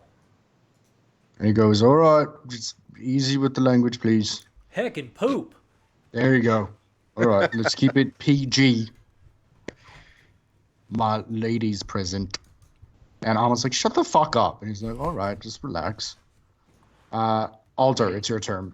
And you kind of hear Alma go, woo! If only that helped. Catcher looks Okay. over. Where'd you get an Alder banner from? And you see her, and she has like a little pennant that says Alder on it. And she's like, yeah. So what I'm gonna do is I'm just going to take a little piece of black rock out of my pocket that I have, and I'm just gonna go ahead and basically kind of give it a little kiss and then just hit it into the ground. And what I'm going to do is I'm just in this. Let me get over here, just kind of like in this general area, right there. So that way it's further enough away that it doesn't affect us. I'm going to cast Erupting Earth. Okay. So both of them will be affected by it. I'll need them to make a dexterity save for me. Okay, so they'll both make dex saves. Correct. Okay. One got a natural 20. Jesus Christ. Rolling good again. Man, they got their juju back. Well, maybe. And then the other one I got was a 14. Okay, so one failed, one succeeded. Okay. I will say Fred succeeded. Okay, so 23 points of bludgeoning damage on a failed save, half, so 12 points on a successful. Okay, and you see... And then that area is now difficult terrain. Okay. And you hear Amma, and she's like, okay, see, that's using your head there. And Ketra's like, I mean, I'm not discrediting the man. I feel like it's inappropriate that you keep cheering for him and you keep wanting to make sexual advances towards him. So as that happens, it is now Red 1, Red Leader, if you will. Standing by. Standing by. So we have 20... And give me one moment. Okay. I need the 3 of you to all make dex saving throws as this beast breathes in. Oh, no. That's not good. It's actually really not that great. 13. 13. What'd you get, Drummel? 12. Okay. Donner? Natural 20 for 23. All right. Just natural 20 is fine. I didn't know okay. if it mattered. So, Alder and Donner, you both pass, and also the other 2 pass their check as well. So you'll be taking half damage. I might die. So, Drummel, you will take 24 points of fire damage, and you both will take them half to 12, and they will take it quartered to 6. Because they're still fire people. Okay, as really quick, Alder, about bark skin. Is it flammable? It does not say so on the spell. Okay. It's just rough bark-like appearance. And the target's AC can be less than 16, regardless of what kind of armor they're wearing. So it doesn't say anything flammable. It's just it doesn't actually turn it into bark. It just gives it that appearance. Okay. I do need you to roll a Constitution save to see if you can concentrate on the spell. Yeah. 21. Yeah, you're able to maintain it as it is now Drummel's turn. Well, G-dang. Man, my plans just got fucked. I'm going to cast... Frick, say it right. They got shitted.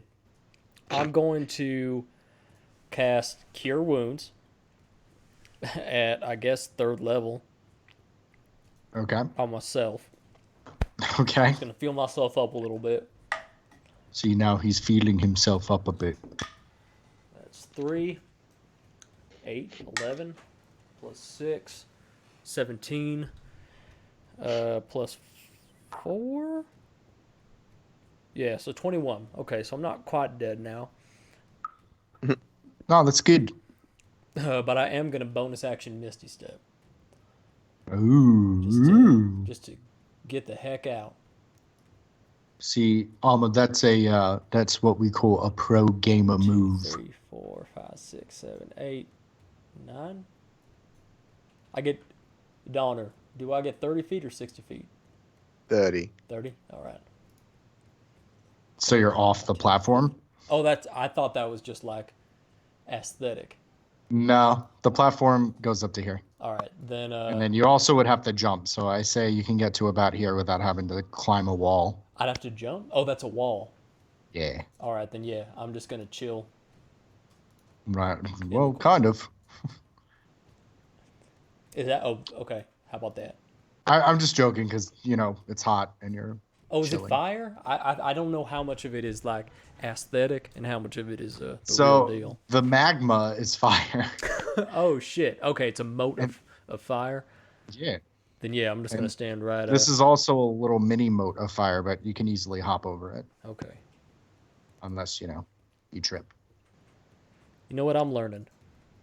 No problem. It's going to be Red 2's turn now. And he's going to go ahead and attack Donna again. This time, he's going to take the shield off his back and he's going to attempt to shove you a little further back there. Okay. So that is a 10 to hit. Miss. Okay. And then I need you to make a strength save to see if you get shoved. 25. 25. Okay, so you're able to kind of grit it and move back. And then let's see here. He's going to go ahead and use his spear to attack 2 more times there. The fuck? Yeah. Let's see here. So that is it's 22. Hit. Hit. Sorry, that's literally another natural 20. I'm not bullshitting you. Okay. Okay, let's do it. For the first hit, that's going to be 12 points of piercing. And then I'm just going to pull out this fucking dice app. I don't need to keep rolling. Yeah, sure, go for it. Whatever. It just makes it easier. Okay. And then the second one is going to be, oh, that's not too bad. 22 extra points of piercing damage. Oh, it's not that bad. It's not. Sure. Okay. So that is Red 2. It is Donner, your turn. All right. I am going to just keep hacking at this motherfucker. I should probably heal, but whatever. And I'm going to take 2 swings with my longsword again. That is a 25. Yeah, 25 will hit. And that's a 13. 13 will not hit. So go ahead and roll the 25 damage. I'm going to burn my action surge as well. Okay. That is a 16. Okay. 16 will just hit. And that is a 26. Both will hit. Go ahead and roll that sweet, sweet damage. 8. 18. 23 points of slashing damage. For both together? No, total. For Total. all, yeah. Okay. All the attacks at 23. Okay. Perfect. So he's looking a little banged up. And you hear Ketra, and he's like, it's all right, Fred. Just, rub some dirt in it if we have dirt here, but we don't. So, just do your best. Okay. It is now Red 3's turn, and he's going to go after Alder. He'll just keep his distance here with his spear. And he is going to go ahead and he's going to attack it 3 times with it. Great. Once. That's a Again. 23. Yeah, that hits. Okay. I don't think this will hit. 13. No, does not Okay. hit. Good.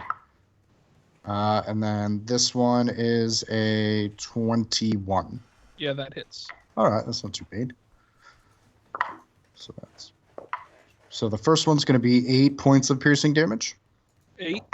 Yeah. And then the second one is going to be 12 points of piercing damage. So 20 altogether. Yeah. Gross. All right. And it is actually now Alder's turn as you hear Alma go, ooh. And basically what I'm going to do is just kind of crack everything in my body, and I'm just going to be like, kind of like scoot back into Donna real quick, like not really moving back because we're right next to each other, but just kind of backing into him to make sure that he's not going to be affected, because I can already tell that this isn't going to hit Dremel. And I'm just literally just going to be like, sorry, this pot's going to get a little gross, and I'm just going to spit in my hand and then just kind of spread it, and here, and I'm going to cast Tidal Wave. Oh, okay. So it should hit all three of them. Area could be 30 feet long and 10 up to 10 feet wide and 10 feet tall.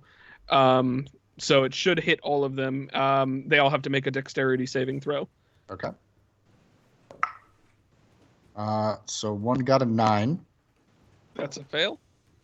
One got a modded 20. That's a success. And the other one got a natural 18.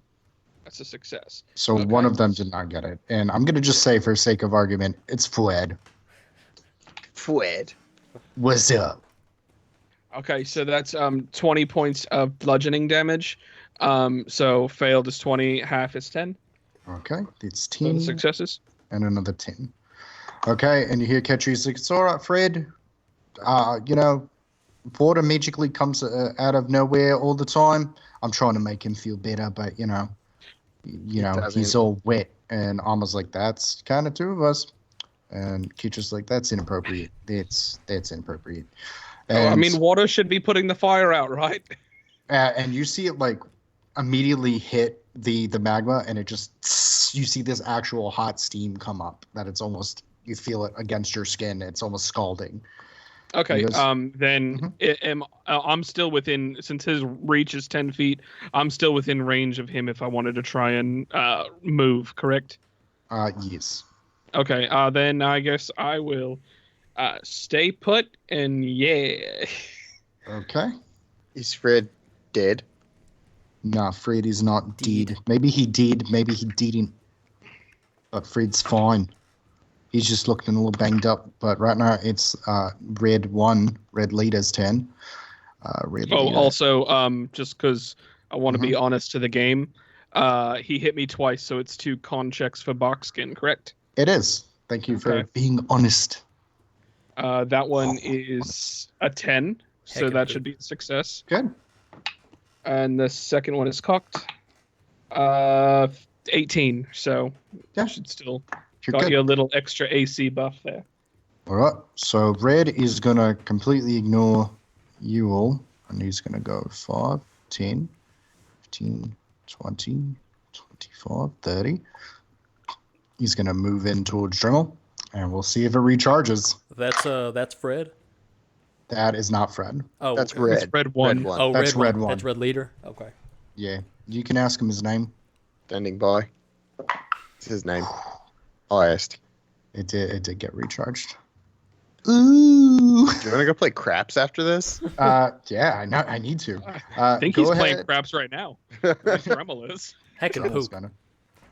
Go ahead and roll a dex save for me there, Drum. 11.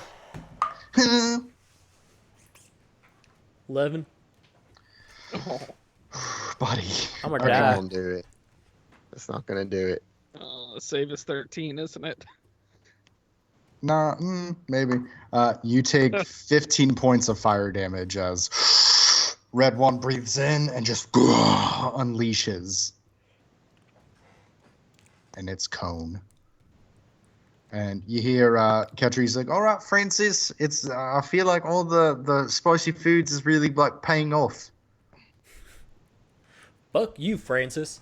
Whoa, all right, be nice to Francis. He's doing his job, and there's no need for that language.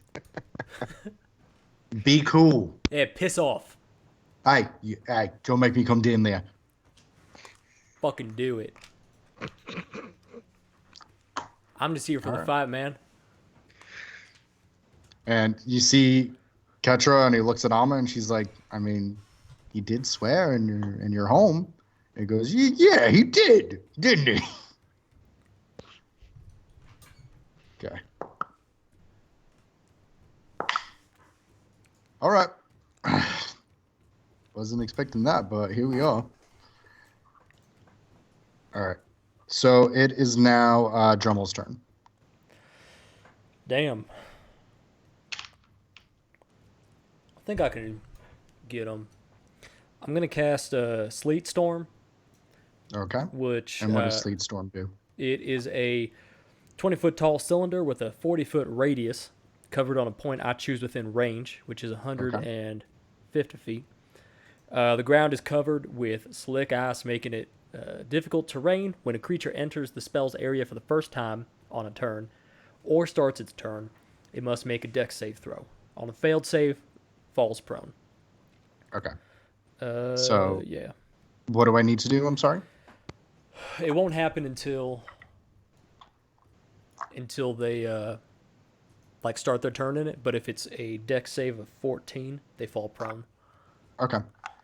Can you highlight the area that's affected? Yeah, I'm Because trying to... it might screw up me and Donna as well. Yeah, No. see if you can do draw shape. Well, I can't draw a shape at like a rotated circle, right? And it's 40-foot radius, but what I'd like to do is get it here and like this is the radius. Hold on. Goes there and then there. Because they take up 4 squares, yeah? Yeah. So I'd like to be able to do that. Okay. Can I do circles? You should be able to. If not, just freehand it. All right. Let's oh yeah. Let's call this the 40-foot radius. Cuz that's 80 feet across. Okay. So what? From here, let's say 1 2 3 4 5 6, that's 30. So yeah, it started like here. Damn. So like the whole half is covered in ice now. Okay. And then I will GTFO. How far can I move? 1 2 3 4 5 6 6. He moves 6. And I'm gonna bonus action Shield of Faith. Bonus action Shield of Faith. Okay. They're both not concentration. Oh shit, Sleet Storm is. Yeah, you're right. Then never mind. Just Sleet Storm. Okay. Okay. It is now it's Fred's turn, so Fred has to make a dex save. Yep, dex save Correct. of 14. Natural 20. Yeah. He's so standing on his feet.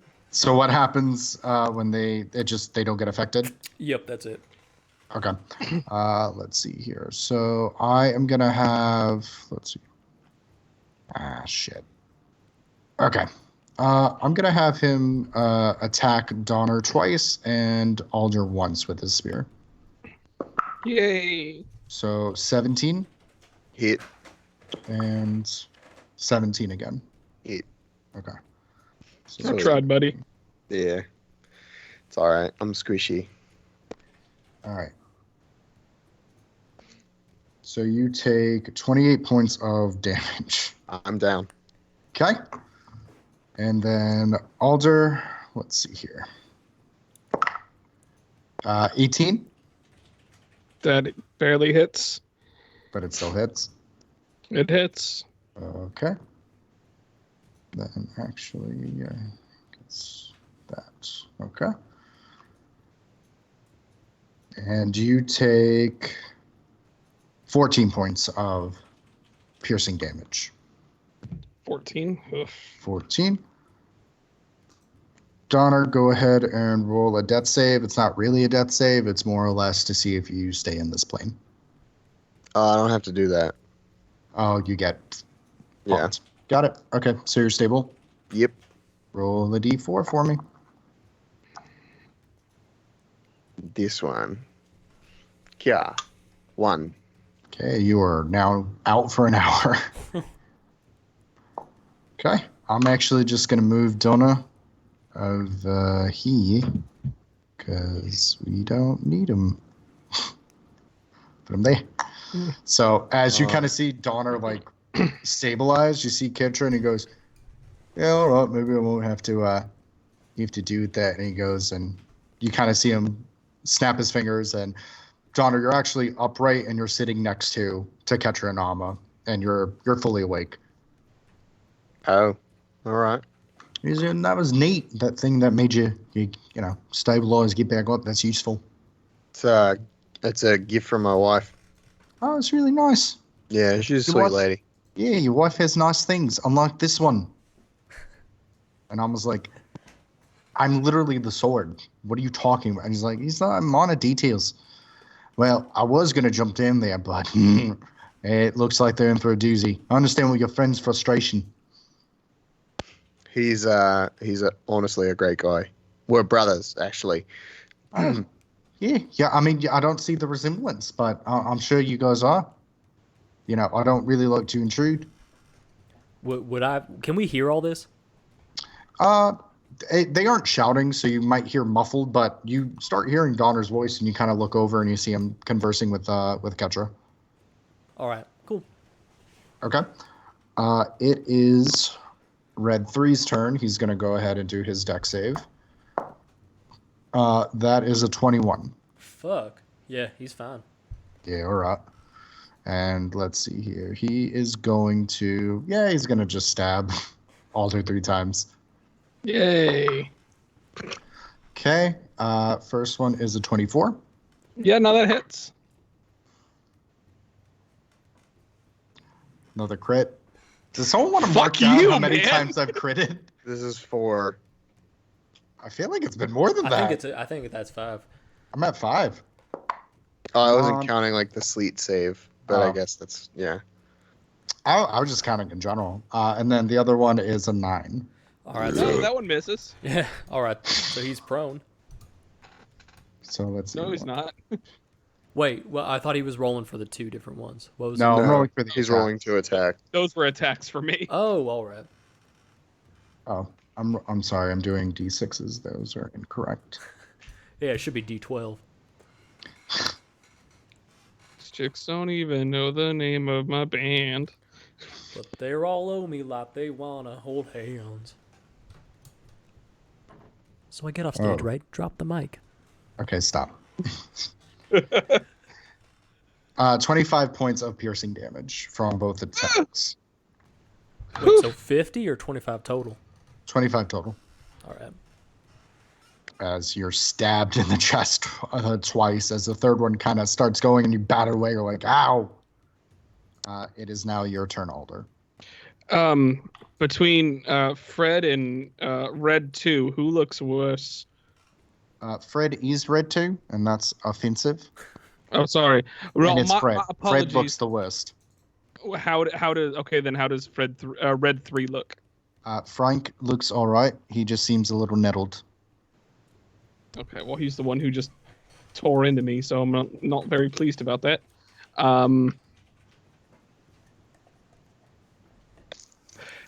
At this point, I'm just frustrated, and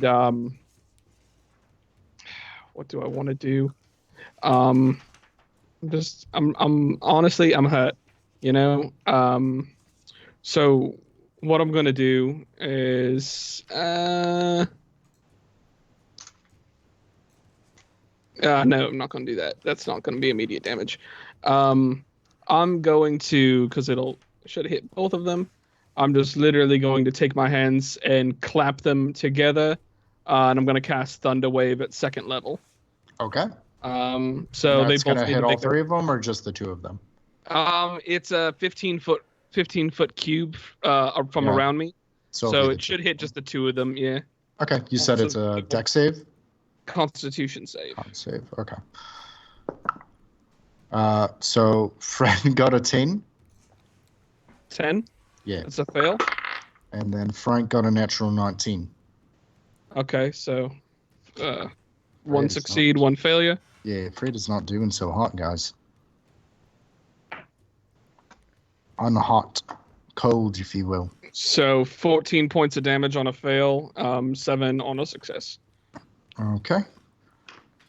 Oh, man. Fred is just hanging on, man. Okay. I could reroll damage to make him not hang on. No, that's fine. I mean, that's going to be Red 1's turn here.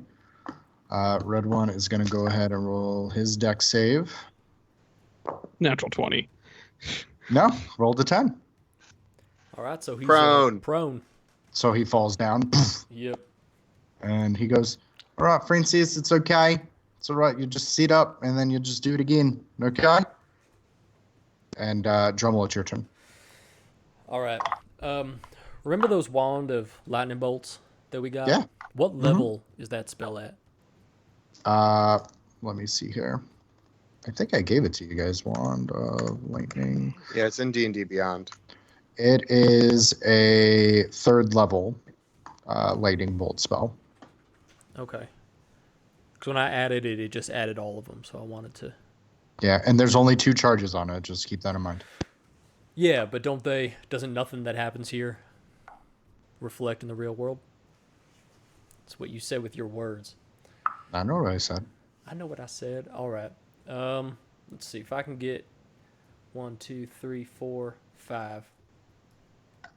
So I'm going to move here, my 6 squares of movement, and use the first charge of lightning bolt to go across to hit all 3. Okay, and then all 3 have to make dex saves. Yep, dex saves of 15.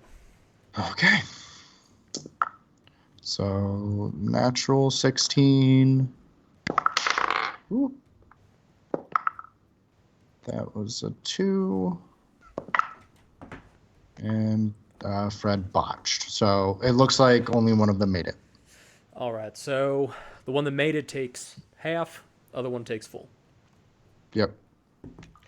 That's 5, 5, 4. Hold on. There's 8 of them. So.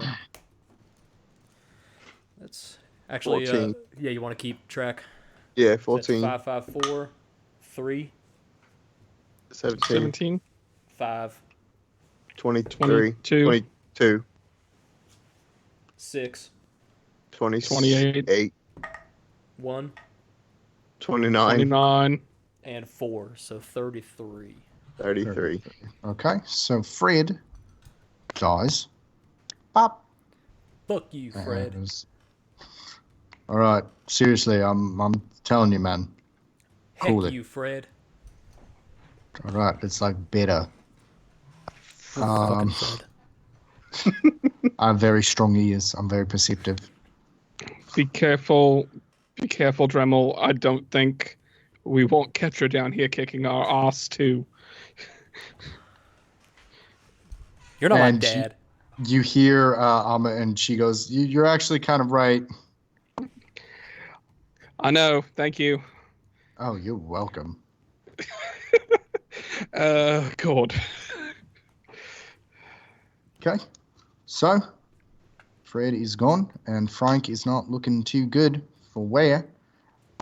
It is, well, it would have been Fred's turn and then Donna's turn. And now it is Frank's turn. I would like to use my turn to be Yeah. like, frig, yeah. You do that, Dremel. And as you're cheering and saying that, and Ketra kind of leans over, he's like, would you perhaps enjoy ale? I'm sorry, do I enjoy ale? Is Yeah. that what you said? Yeah, I'm sorry. I don't mean to be intrusive. I didn't know if you wanted to. No, I feel like drinking.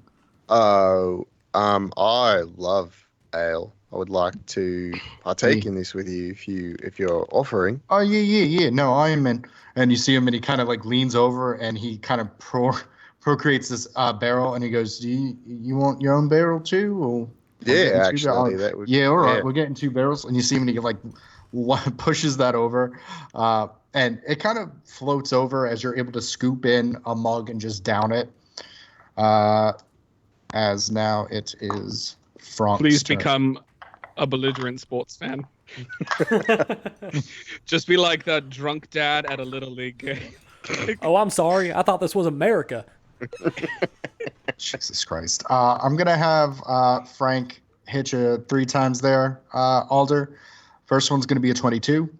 Did he make his dexterity first? I'll make his dexterity. I'm sorry. His dex save was a 14. Does he have to get a 14? Yes. If 14 is the save, then yeah, 14 or higher. All right. Okay, I'll re-roll the damage then, or the attack roll. So it's now going to be a 24. to hit? Oh yeah, no, that still hits. Still hits. 18. That hits. And then 24 again. Yeah, no, that all hit. So about to see Alda go down. It's going down, and another round. Honestly, I'm surprised you lasted this long. I'll be your number one with the bullet. Copyright strike. Oh We're shit. never gonna make money. Money.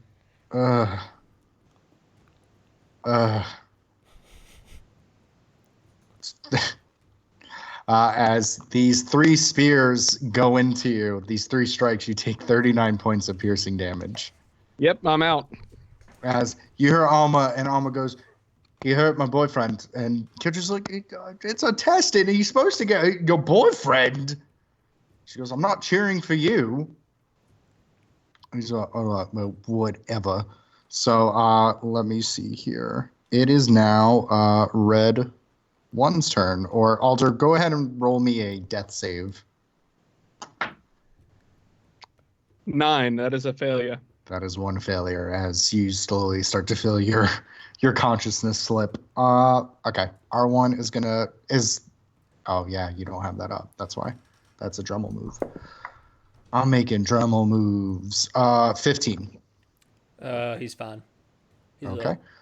So he is going to use half his movement speed, which he's not too keen on. And he's going to go 5, 10, 15. And he is going to attempt to chuck his spear at you. Because he's mad. Yeet! Does a 15 hit? Nope. Okay, there are cracks in the whatever. Cracks in the armor. So his spear kind of just skirts by you as he kind of you see him like Henry Cavill in Mission Impossible. He kind of cocks his biceps as he gets ready to charge on his next turn. So now Dremel, it's your turn. All right.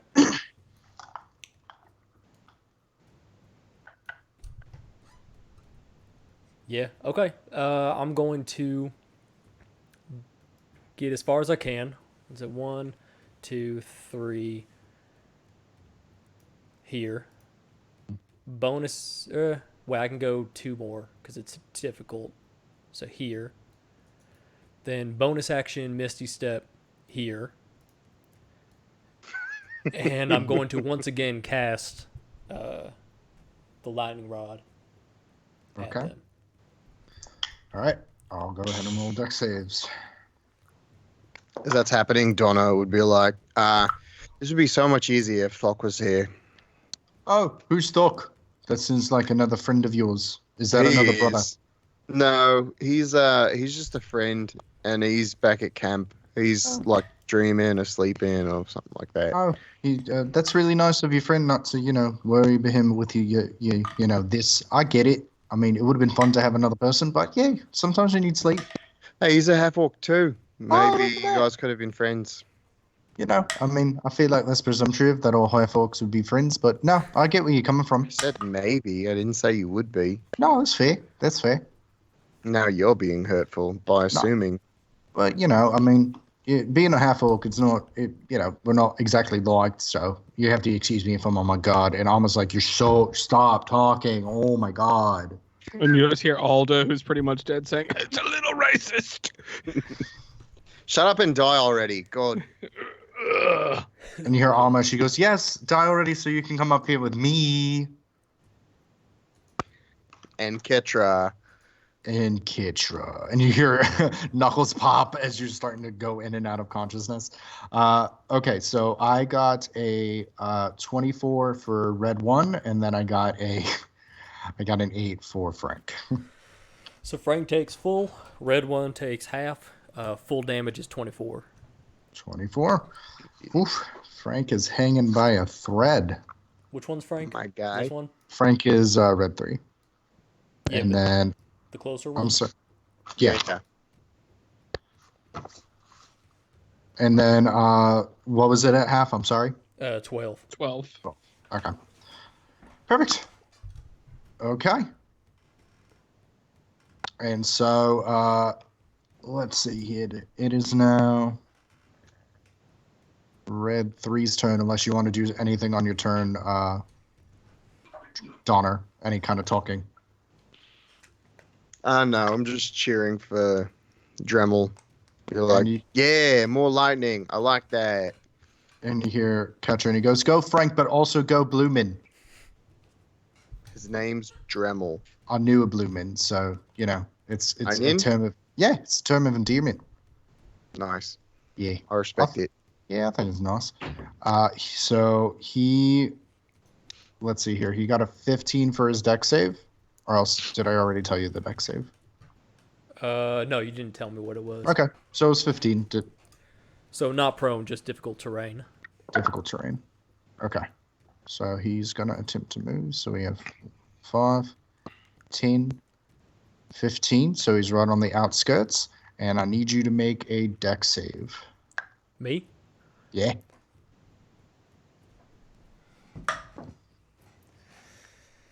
$13. Oh, dude, you got it.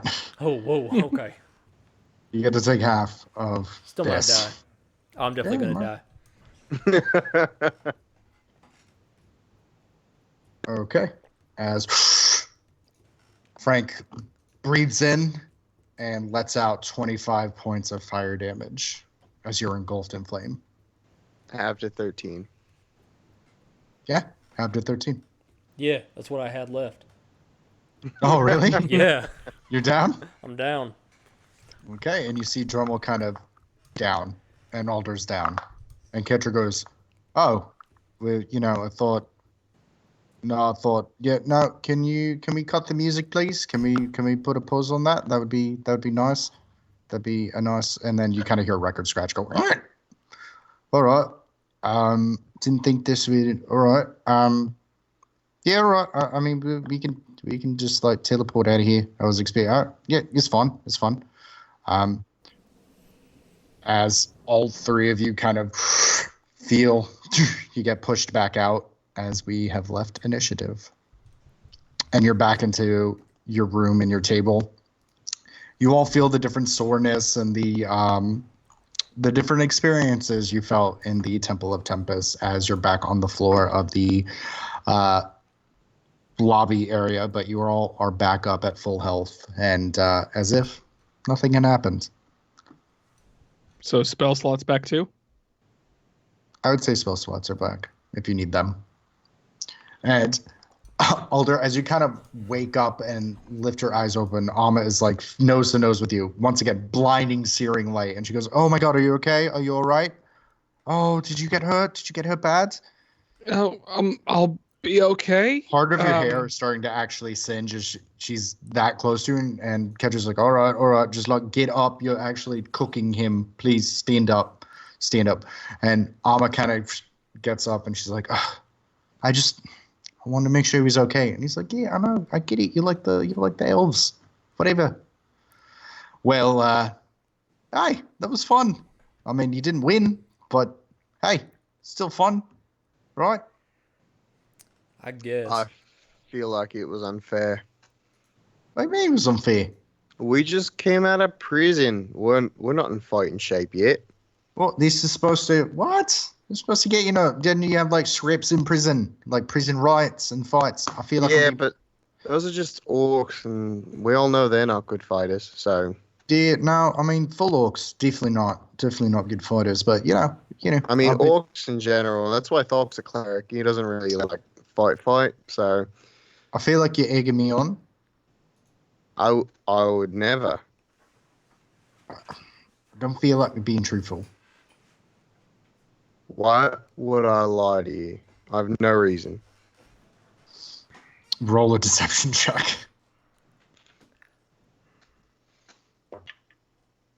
11. Oof. And he kind of narrows his eyes and he goes, "All right, I thought we were all mates hanging out, being super casual and whatnot. All right, all right, cool. Yeah, I kind of feel bad for all of you that you kind of got pummeled. I mean, you managed to take out Fred, but Frank and Francis were still there. Sure. Yeah, I guess. Give me a few moments. I'll be back. And you kind of see Ketcher leave, and he kind of looks kind of bummed out as he leaves. And I was like, yeah, he just he gets like this from time to time. Once again, don't get a lot of visitors. I mean, we can still hang out for a little while. Like, I mean, Alder, you can stay as long as you want. That's yeah, perfect. I feel like I'd be playing the role of a homewrecker if I did that, and I couldn't, in good faith, be that. I mean, So, home To be is what fair, you make it. I don't think you could play the role of homewrecker because you would catch on fire and die. I mean, you don't know that. Like, maybe she could turn it off if we were trying to be intimate. Like, things could be different. Are you gonna fuck her or not? No, because she's married to Ketra, and he scares me a lot. So, I mean, again, he literally punched a hole in your chest. It was kind of Yeah. crazy. Yeah, it was kind of through cool. your armor. Yeah, I'm about it. Like I'm not, but I could be. Anywho, And you see Alma, and she's like, "Yeah, it's honestly, it's been lonely being here for past kind of 60 years." Can I go try and find Kitra? Yeah, I mean, you could attempt to try to find him if you want to wander off into the darkness. I'll just be like, I'll be right back, and I'll cast light on my chest, Mm-hmm. and And you I'll see just her. kind of go over and try and find him. She's like, "All right, bronze, metal, whatever." You said that the food did not come with me, It did not. so is it just sitting on the floor somewhere? It's on the table. Oh, just teleported back? Yeah. All right, I'm gonna go eat it. So as you eat it, you actually feel very fulfilled. And give me one sec. You get 7 temporary hit points that Oh, will go boy. away on your long rest. well, I'm gonna go eat something too, just because I'm hungry. But it would have been shit. nice to have thought about eating before we left, but we all had to insist that we didn't. 5 temporary hit points as you're picking. And Alma's just kind of like looking at you, and she's like, "I just want to get to know you, man. Like, what forest are you from? And I want to get what's like going on in that mind of yours." As she's kind of like gazing deeply into your eyes, Donner, it takes you a minute, but eventually you're able to kind of find the fumbling, and you hear the sighing as Ketra, you hear some clattering from a very far off room that you're able to kind of navigate through as you're bumping into different walls. And as you go and you look at the different halls, you see different names and different placards. Some of them are portrayed onto the wall, and you actually see one of Ketra, and you see all the levels he's done. And it looks like he's gotten up to about 15, but it doesn't look like it's progressed farther than that. As Ketra's kind of like hunched over, and you see him, and he's kind of like clattering in this chest. Are you I'll trying to be just sneaky? No, I'm looking for him. It's his house. I don't want to like sneak around. Okay. I'll just be like, Kitra, hi, Donna. Remember? Oh, We were hey, just- Donna. Yeah, what's Yeah. up, man? You seem kind of bummed, and I was just kind of poking fun. I didn't mean to upset you. I'm not. Yeah, no, it's all right, man. It's just, sometimes the language thing gets to me. My mom, she kind of taught me not to use that language, how to use it to survive. Let me see here. But no, it's no hard feelings, man. I'm glad you guys came out and hang out. Like I said, don't get many people around anymore. I mean, you can hang out with us if you'd like. You don't have to like leave right now. No, that's good. Yeah, no, I like to hang a little bit. That'd be nice. Yeah, I mean, you're always welcome with us. You don't. I mean, you kind of fit right in, as long as we can keep Armor away from Alder.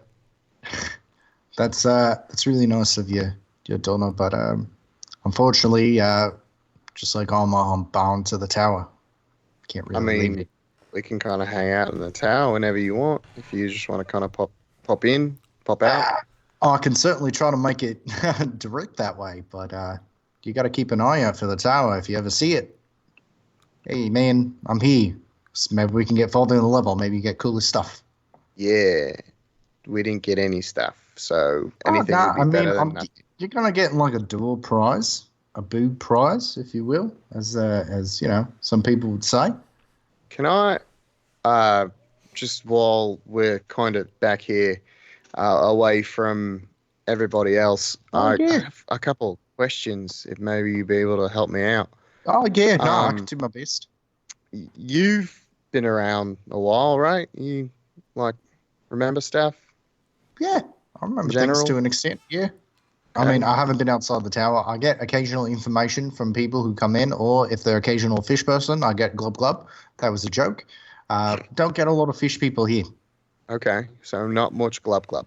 Yeah, not much glub glub. Once glub glub. That was actually the blue min that I referred Oh, to before. Bloomin'. Yeah, he I was a remember. Triton. Yeah. Yeah, Bloomin'. Okay. So like Tempest, new god, right? Really cool. Fire, sword, death, and war and stuff. Well, kind of. I mean, that's not really like his whole bag. It's not like war into the extent of like carnage and like raping and pillaging, that kind of thing. It's kind of like more for the love of war, love of battle. Before I met Armor, my main goal was to join the eternal conflict, which is this never-ending war. It's literally just it's just fighting and tearing apart, getting torn apart, coming back up, eating, hanging out with the people that beat you up and you beat them up, and it's this weird unspoken kind of bond. I've been there twice, back in I've my adventuring days. I've heard of something like that before too. Um. Anyway. What happened to? Are the old gods still around? Like Ioun and Helm and Melora? Oh yeah, no, I think they're around. I mean, I haven't personally met any of them, but I mean, you still have your avatars kind of spread about. I know there's the avatar of him, avatar of Malor. I mean, I haven't heard from them in a while. Um, they came once. That was neat. I don't know if there's an avatar of Ioun though. There's different avatars for everything, but I mean, they're still all gods, Donna.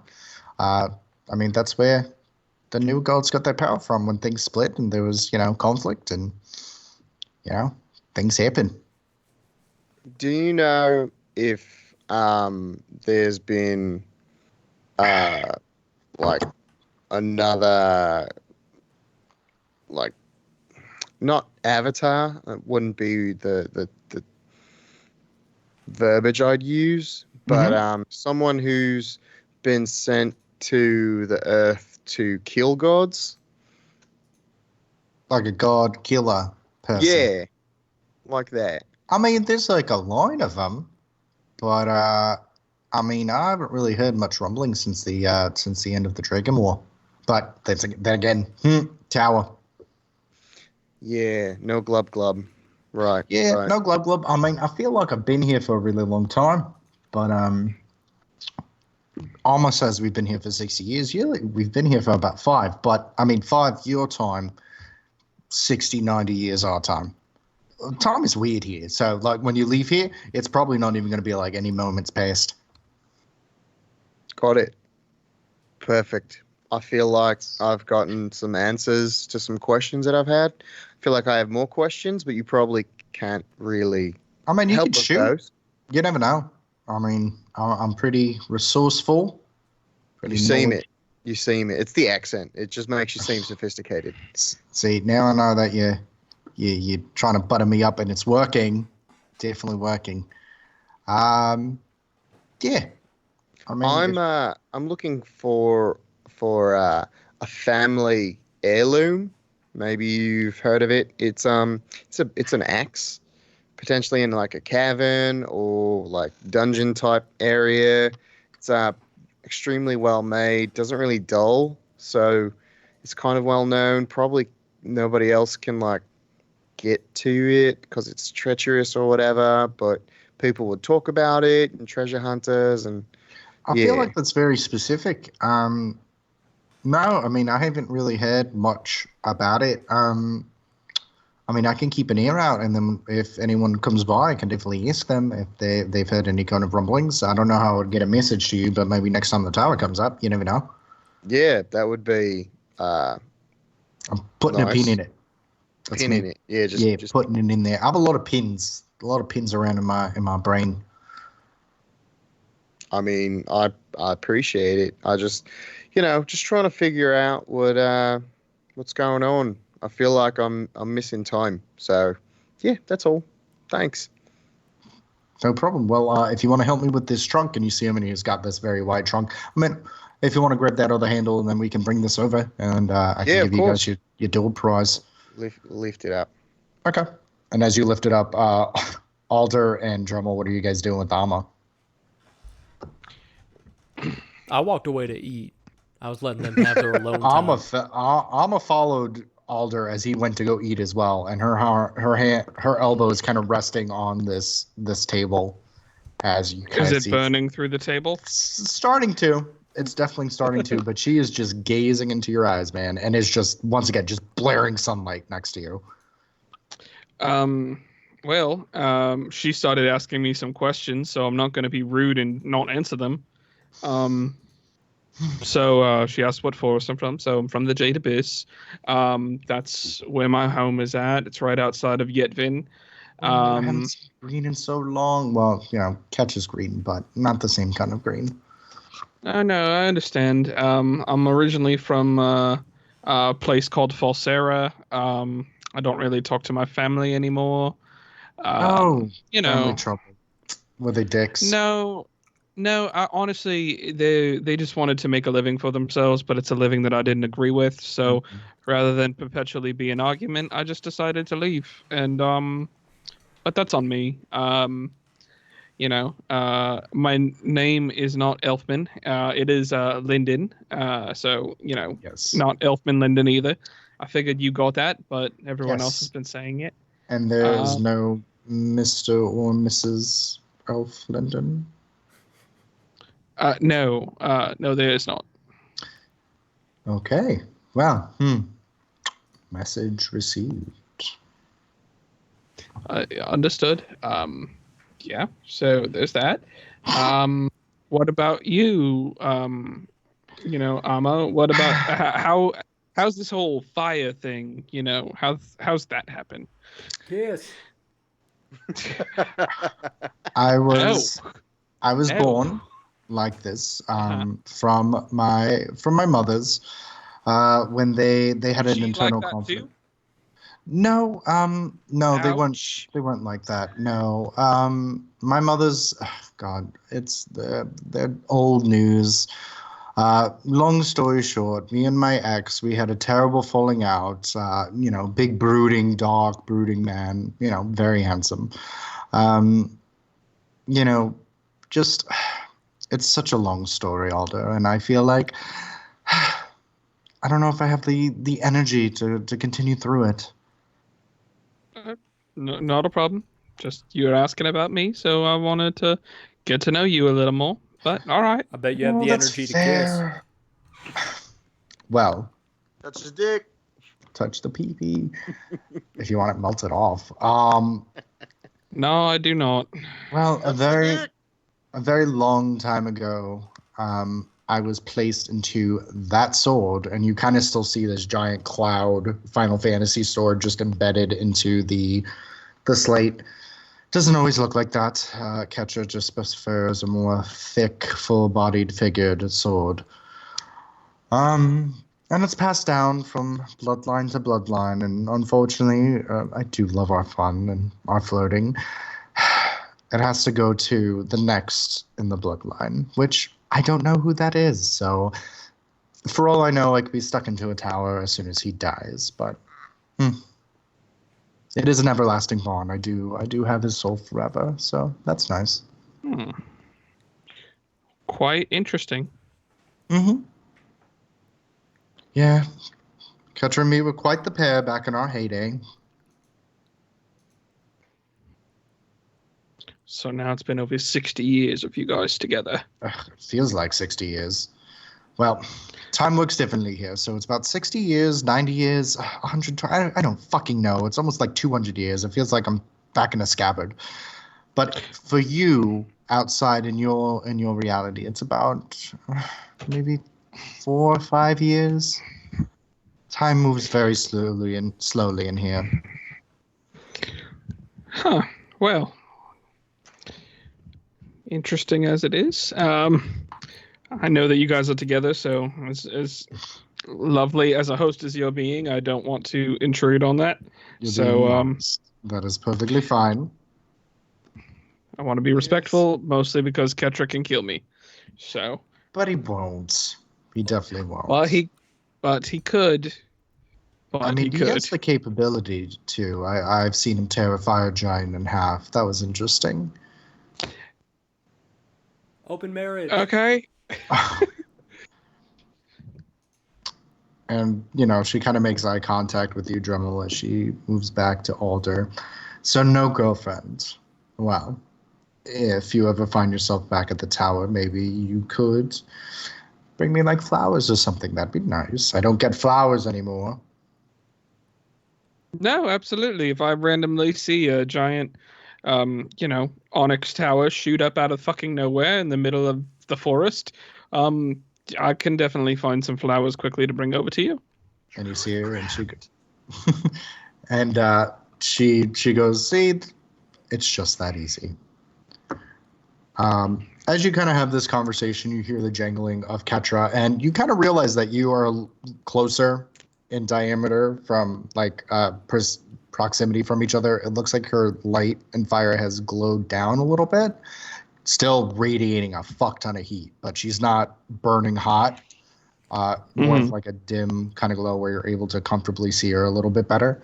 And you hear Ketra go, and she goes, oh, darling, you're back. I'm so happy. And Ketra goes, all right. So I wasn't doing anything. Ketra, just to be safe, I would just punch him in the face like one time, just to make sure he's not making moves on your woman. I mean, I do usually have people sign a waiver. I have them check with the primary care doctor, Alder, to make sure that these hands are right for them. So you might want to do that. And you see him. Dremel's actually his doctor, so this is perfect. Me? Are they? Yeah. You see him and he kind of smirks and he goes, all right. And he starts pushing the food a little bit, and he puts his giant chest with the help of Donner, and he goes, well, I kind of felt bad about all the stuff that you had. And, we got past level 1. I was going to give this to you anyway, but I just thought I might give it to you. And you see him unlock this padlock, and he kind of, it's like a Mary Poppins trunk. He kind of puts his whole arm in as he goes, all right. And he looks over at Alder and he goes, yeah, okay. And you see him and he pulls up this giant kind of circular shield and he goes, here, try this. And he takes your shield and puts the new shield in your arm.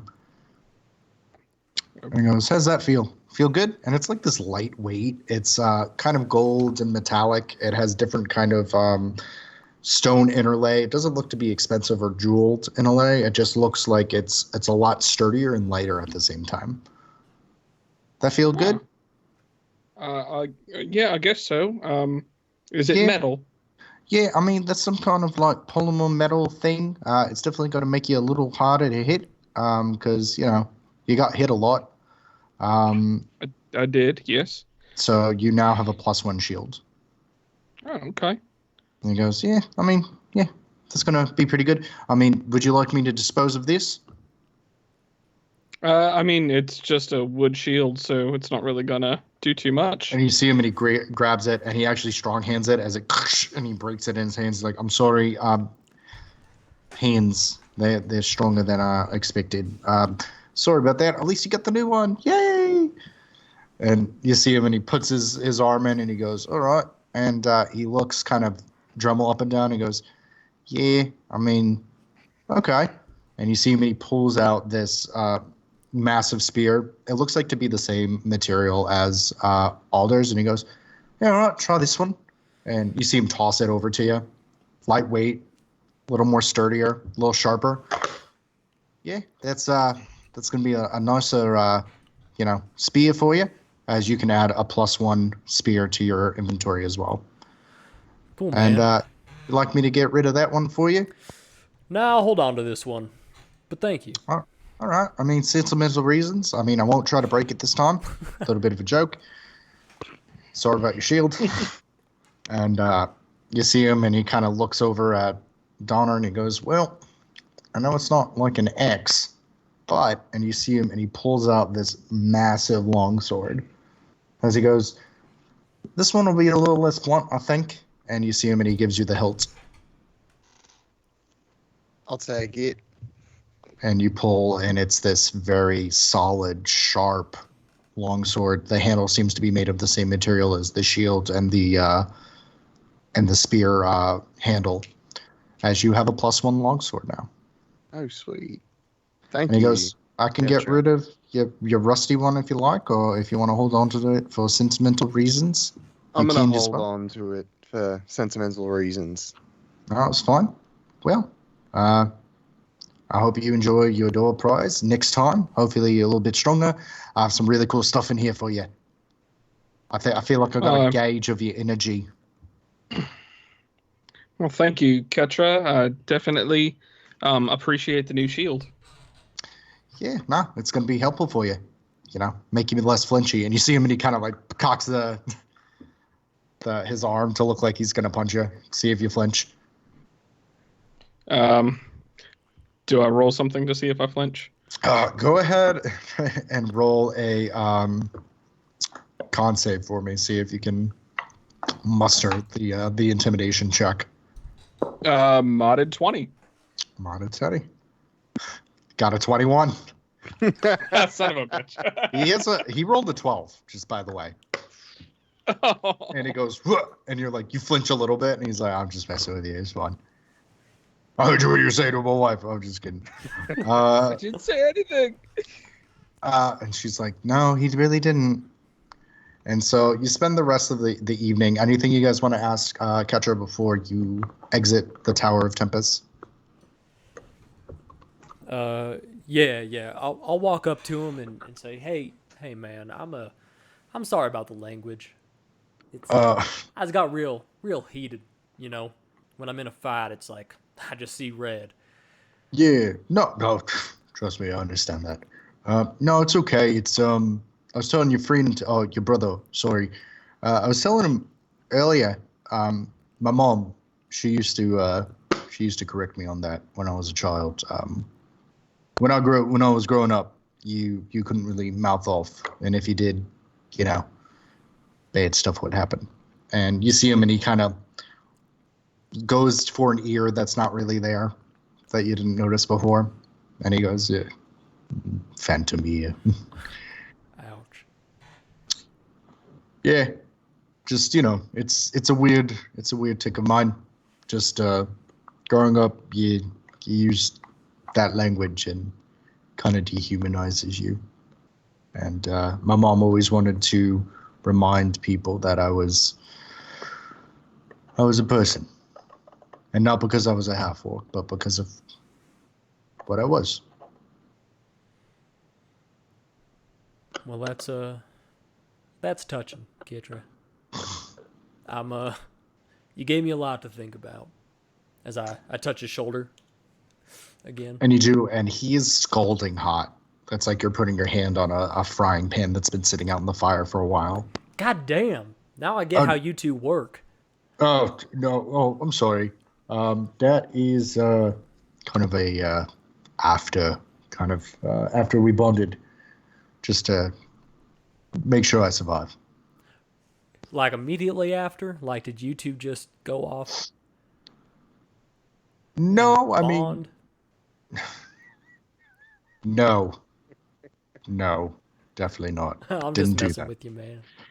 But no, really, did you? No, I don't know. Stop. Hey, but I do have a real question. Oh, yeah, shoot. Now that I'm back on your good side, there's a man who destroyed my village. He was a big hulking gentleman, and coming from me, that's saying something. Yeah. He was all in red, and that's all I can remember. But I don't know where to find him. I don't know who he is. I just know that I need to rip his spine out of his throat.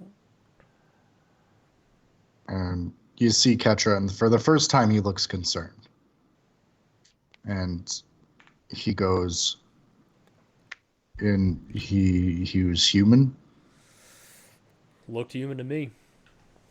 and he was in red. Red is I don't know, that blood you pulled out of me. And you see him, and he kind of leans forward, and he goes, was he carrying anything with him? And from what you remember, he had this massive spear as well. Yeah, he had one of these. Bigger than mine. A little jealous, if I'm being honest, but And he kind of goes, Dremel, I'm going to say this as a friend, acquaintance. If that's who I think it is, you need to stay very far away from this person. and who's that? I'm not going to speak his name. It's gonna make it real hard for me to kill him. You don't kill him. He kills you. He tried once. Consider yourself lucky. I consider myself vindictive. Well, you're going to have to get a lot stronger than Francis, Frank, and Fred. I think this spear No will help. offense. No, I understand. It'll help. Just be careful. I will. Well, who else wants a drink? And you see this very uncomfortable moment before he kind of leads back into being boisterous and whatnot. Anything else as you're all being jaunty and whatnot? Oh, I. So the rest of the evening is spent drinking, trading different kinds of stories. You tell them about the prison. You tell them about your adventures with your Goliath friend and your tiefling friend and all the different orcs. And he's very genuinely interested. And Alma cannot just keep her eyes off of Alder the whole time. And she keeps like poking and prodding him just for more information. And eventually your time together comes to a close as Ketra goes, well, I think that's about us. We got to start moving forward. Moon's going to start to set. I appreciate you guys coming out to the Temple of Tempest. It makes being the torchbearer a little less lonely. Well, thank you for having us and putting us through an ass kicking, I guess. That's what I Would do. love to get my ass kicked again sometime. All right, language. And you see him, and he puts his hand on your shoulder as he's able to wave, and you see the doors appear as they gesture open, and you see this moonlight kind of washing over outside. Keep an eye out. I'll be here. Will do, man. And As the three. as I walk, I look back and I say, "Hey, you sure you can't give me anything else? I get no name, but maybe a direction, a creed, a god." And he looks at you and he goes, he has been able to destroy entire villages. I've seen him destroy entire armies, at least I've heard.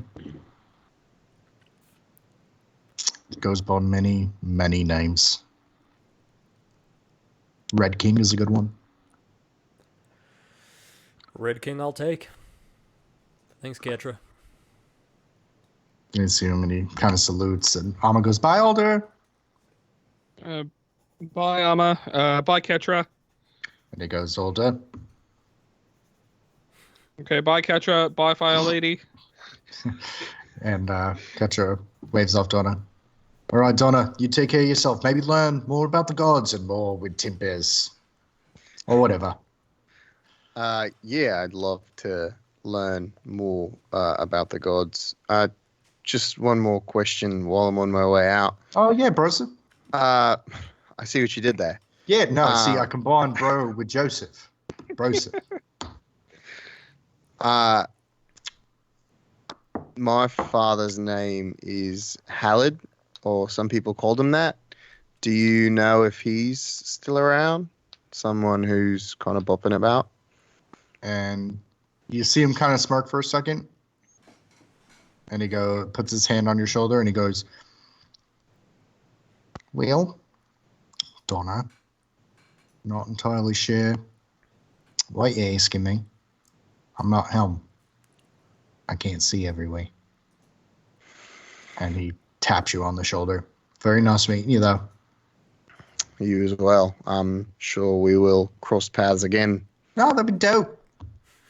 It would, Broseph. Yeah. Gets it. See, he gets it, Alma. And Alma goes, "It's here." And she kind of starts walking. He's like, "What? I can't have friends now. I can't have people that come over and hang out. You don't like Ted anymore," as the doors close. As the three of you begrudgingly go back to camp, you kind of tiptoe over where Thokk is sleeping, and Thokk is sound asleep. No psychic damage as you check on him. He seems to be fine. As the three of you get ready for bed, anything before we close for tonight? No. I'm just going to, under my breath, say, "Helm, I know you're watching. Just know that I'm going to do what I can to get some answers from you because I'm due some. I'll lay down and go to sleep." Okay. Dremel? Nothing special from me. I'm gonna lay down, think about the kick in the teeth we just had, think about the Red King, and just think of different ways that I might end his life. Okay. Alder, anything as we Jerking close it. out? Jerking it. I'm just Jerking gonna- it, skirking. No, I'm just gonna go into my tent, talk to Aya about what just happened, and pretty much just let her know, fire chicks dig me, and I'm very confused about that. Sexually. And she's a bird, so she's just gonna be like, Yeah, what? she's like, and with that, we will close tonight's session. Dope. Sweet. Guys, thank you for watching. I appreciate it. Thanks for hanging out. We will be back here next week, same time, same bat channel. Tell your friends, favorite the channel. Please, we're trying to get to that 50 mark so that we can start making currency. Money. So that we can upgrade our stuff and make a better product for you guys. So please tell your friends, favorite, hang out. We appreciate you guys. Josh is going to shout everybody else out in the chat, but that's it from me. Thanks, guys. Anyone else have shout outs before I do the people in the chat? Yeah. Yeah, I want to thank replug Top Tabling. I would like to also replug David Hemingway, and then also I got a new package for our super fun map fight tonight. Let me see here. They never organized this. It is. I will find it and I will plug them next time. But it's a very cool. Oh, I found it. It's Mythic Portal Games. If you're also on Roll20 and need a really cool map, Mythic Portal Games. They also have very awesome, cheap, but really well done maps. You get different kinds of arenas, lava tiles. If you're in, the 27th plane, or you're in a different The plane of hell. underworld. Yeah, definitely going to help with that. So thank you, David Hemingway. Thank you, Mythic Portal Games. Check us out. Cool. Then I'm going to say a big old thank you to Commander Root, Gandalf the Babe, GZA_, Mega XA, Paco Cordero, and Windsock. Oh, and DLV Jose. I saw you were in there for a bit after your stream, so thank you. And I'm stuck in the Dremel voice. Woo! So have a good night, everyone. We love you.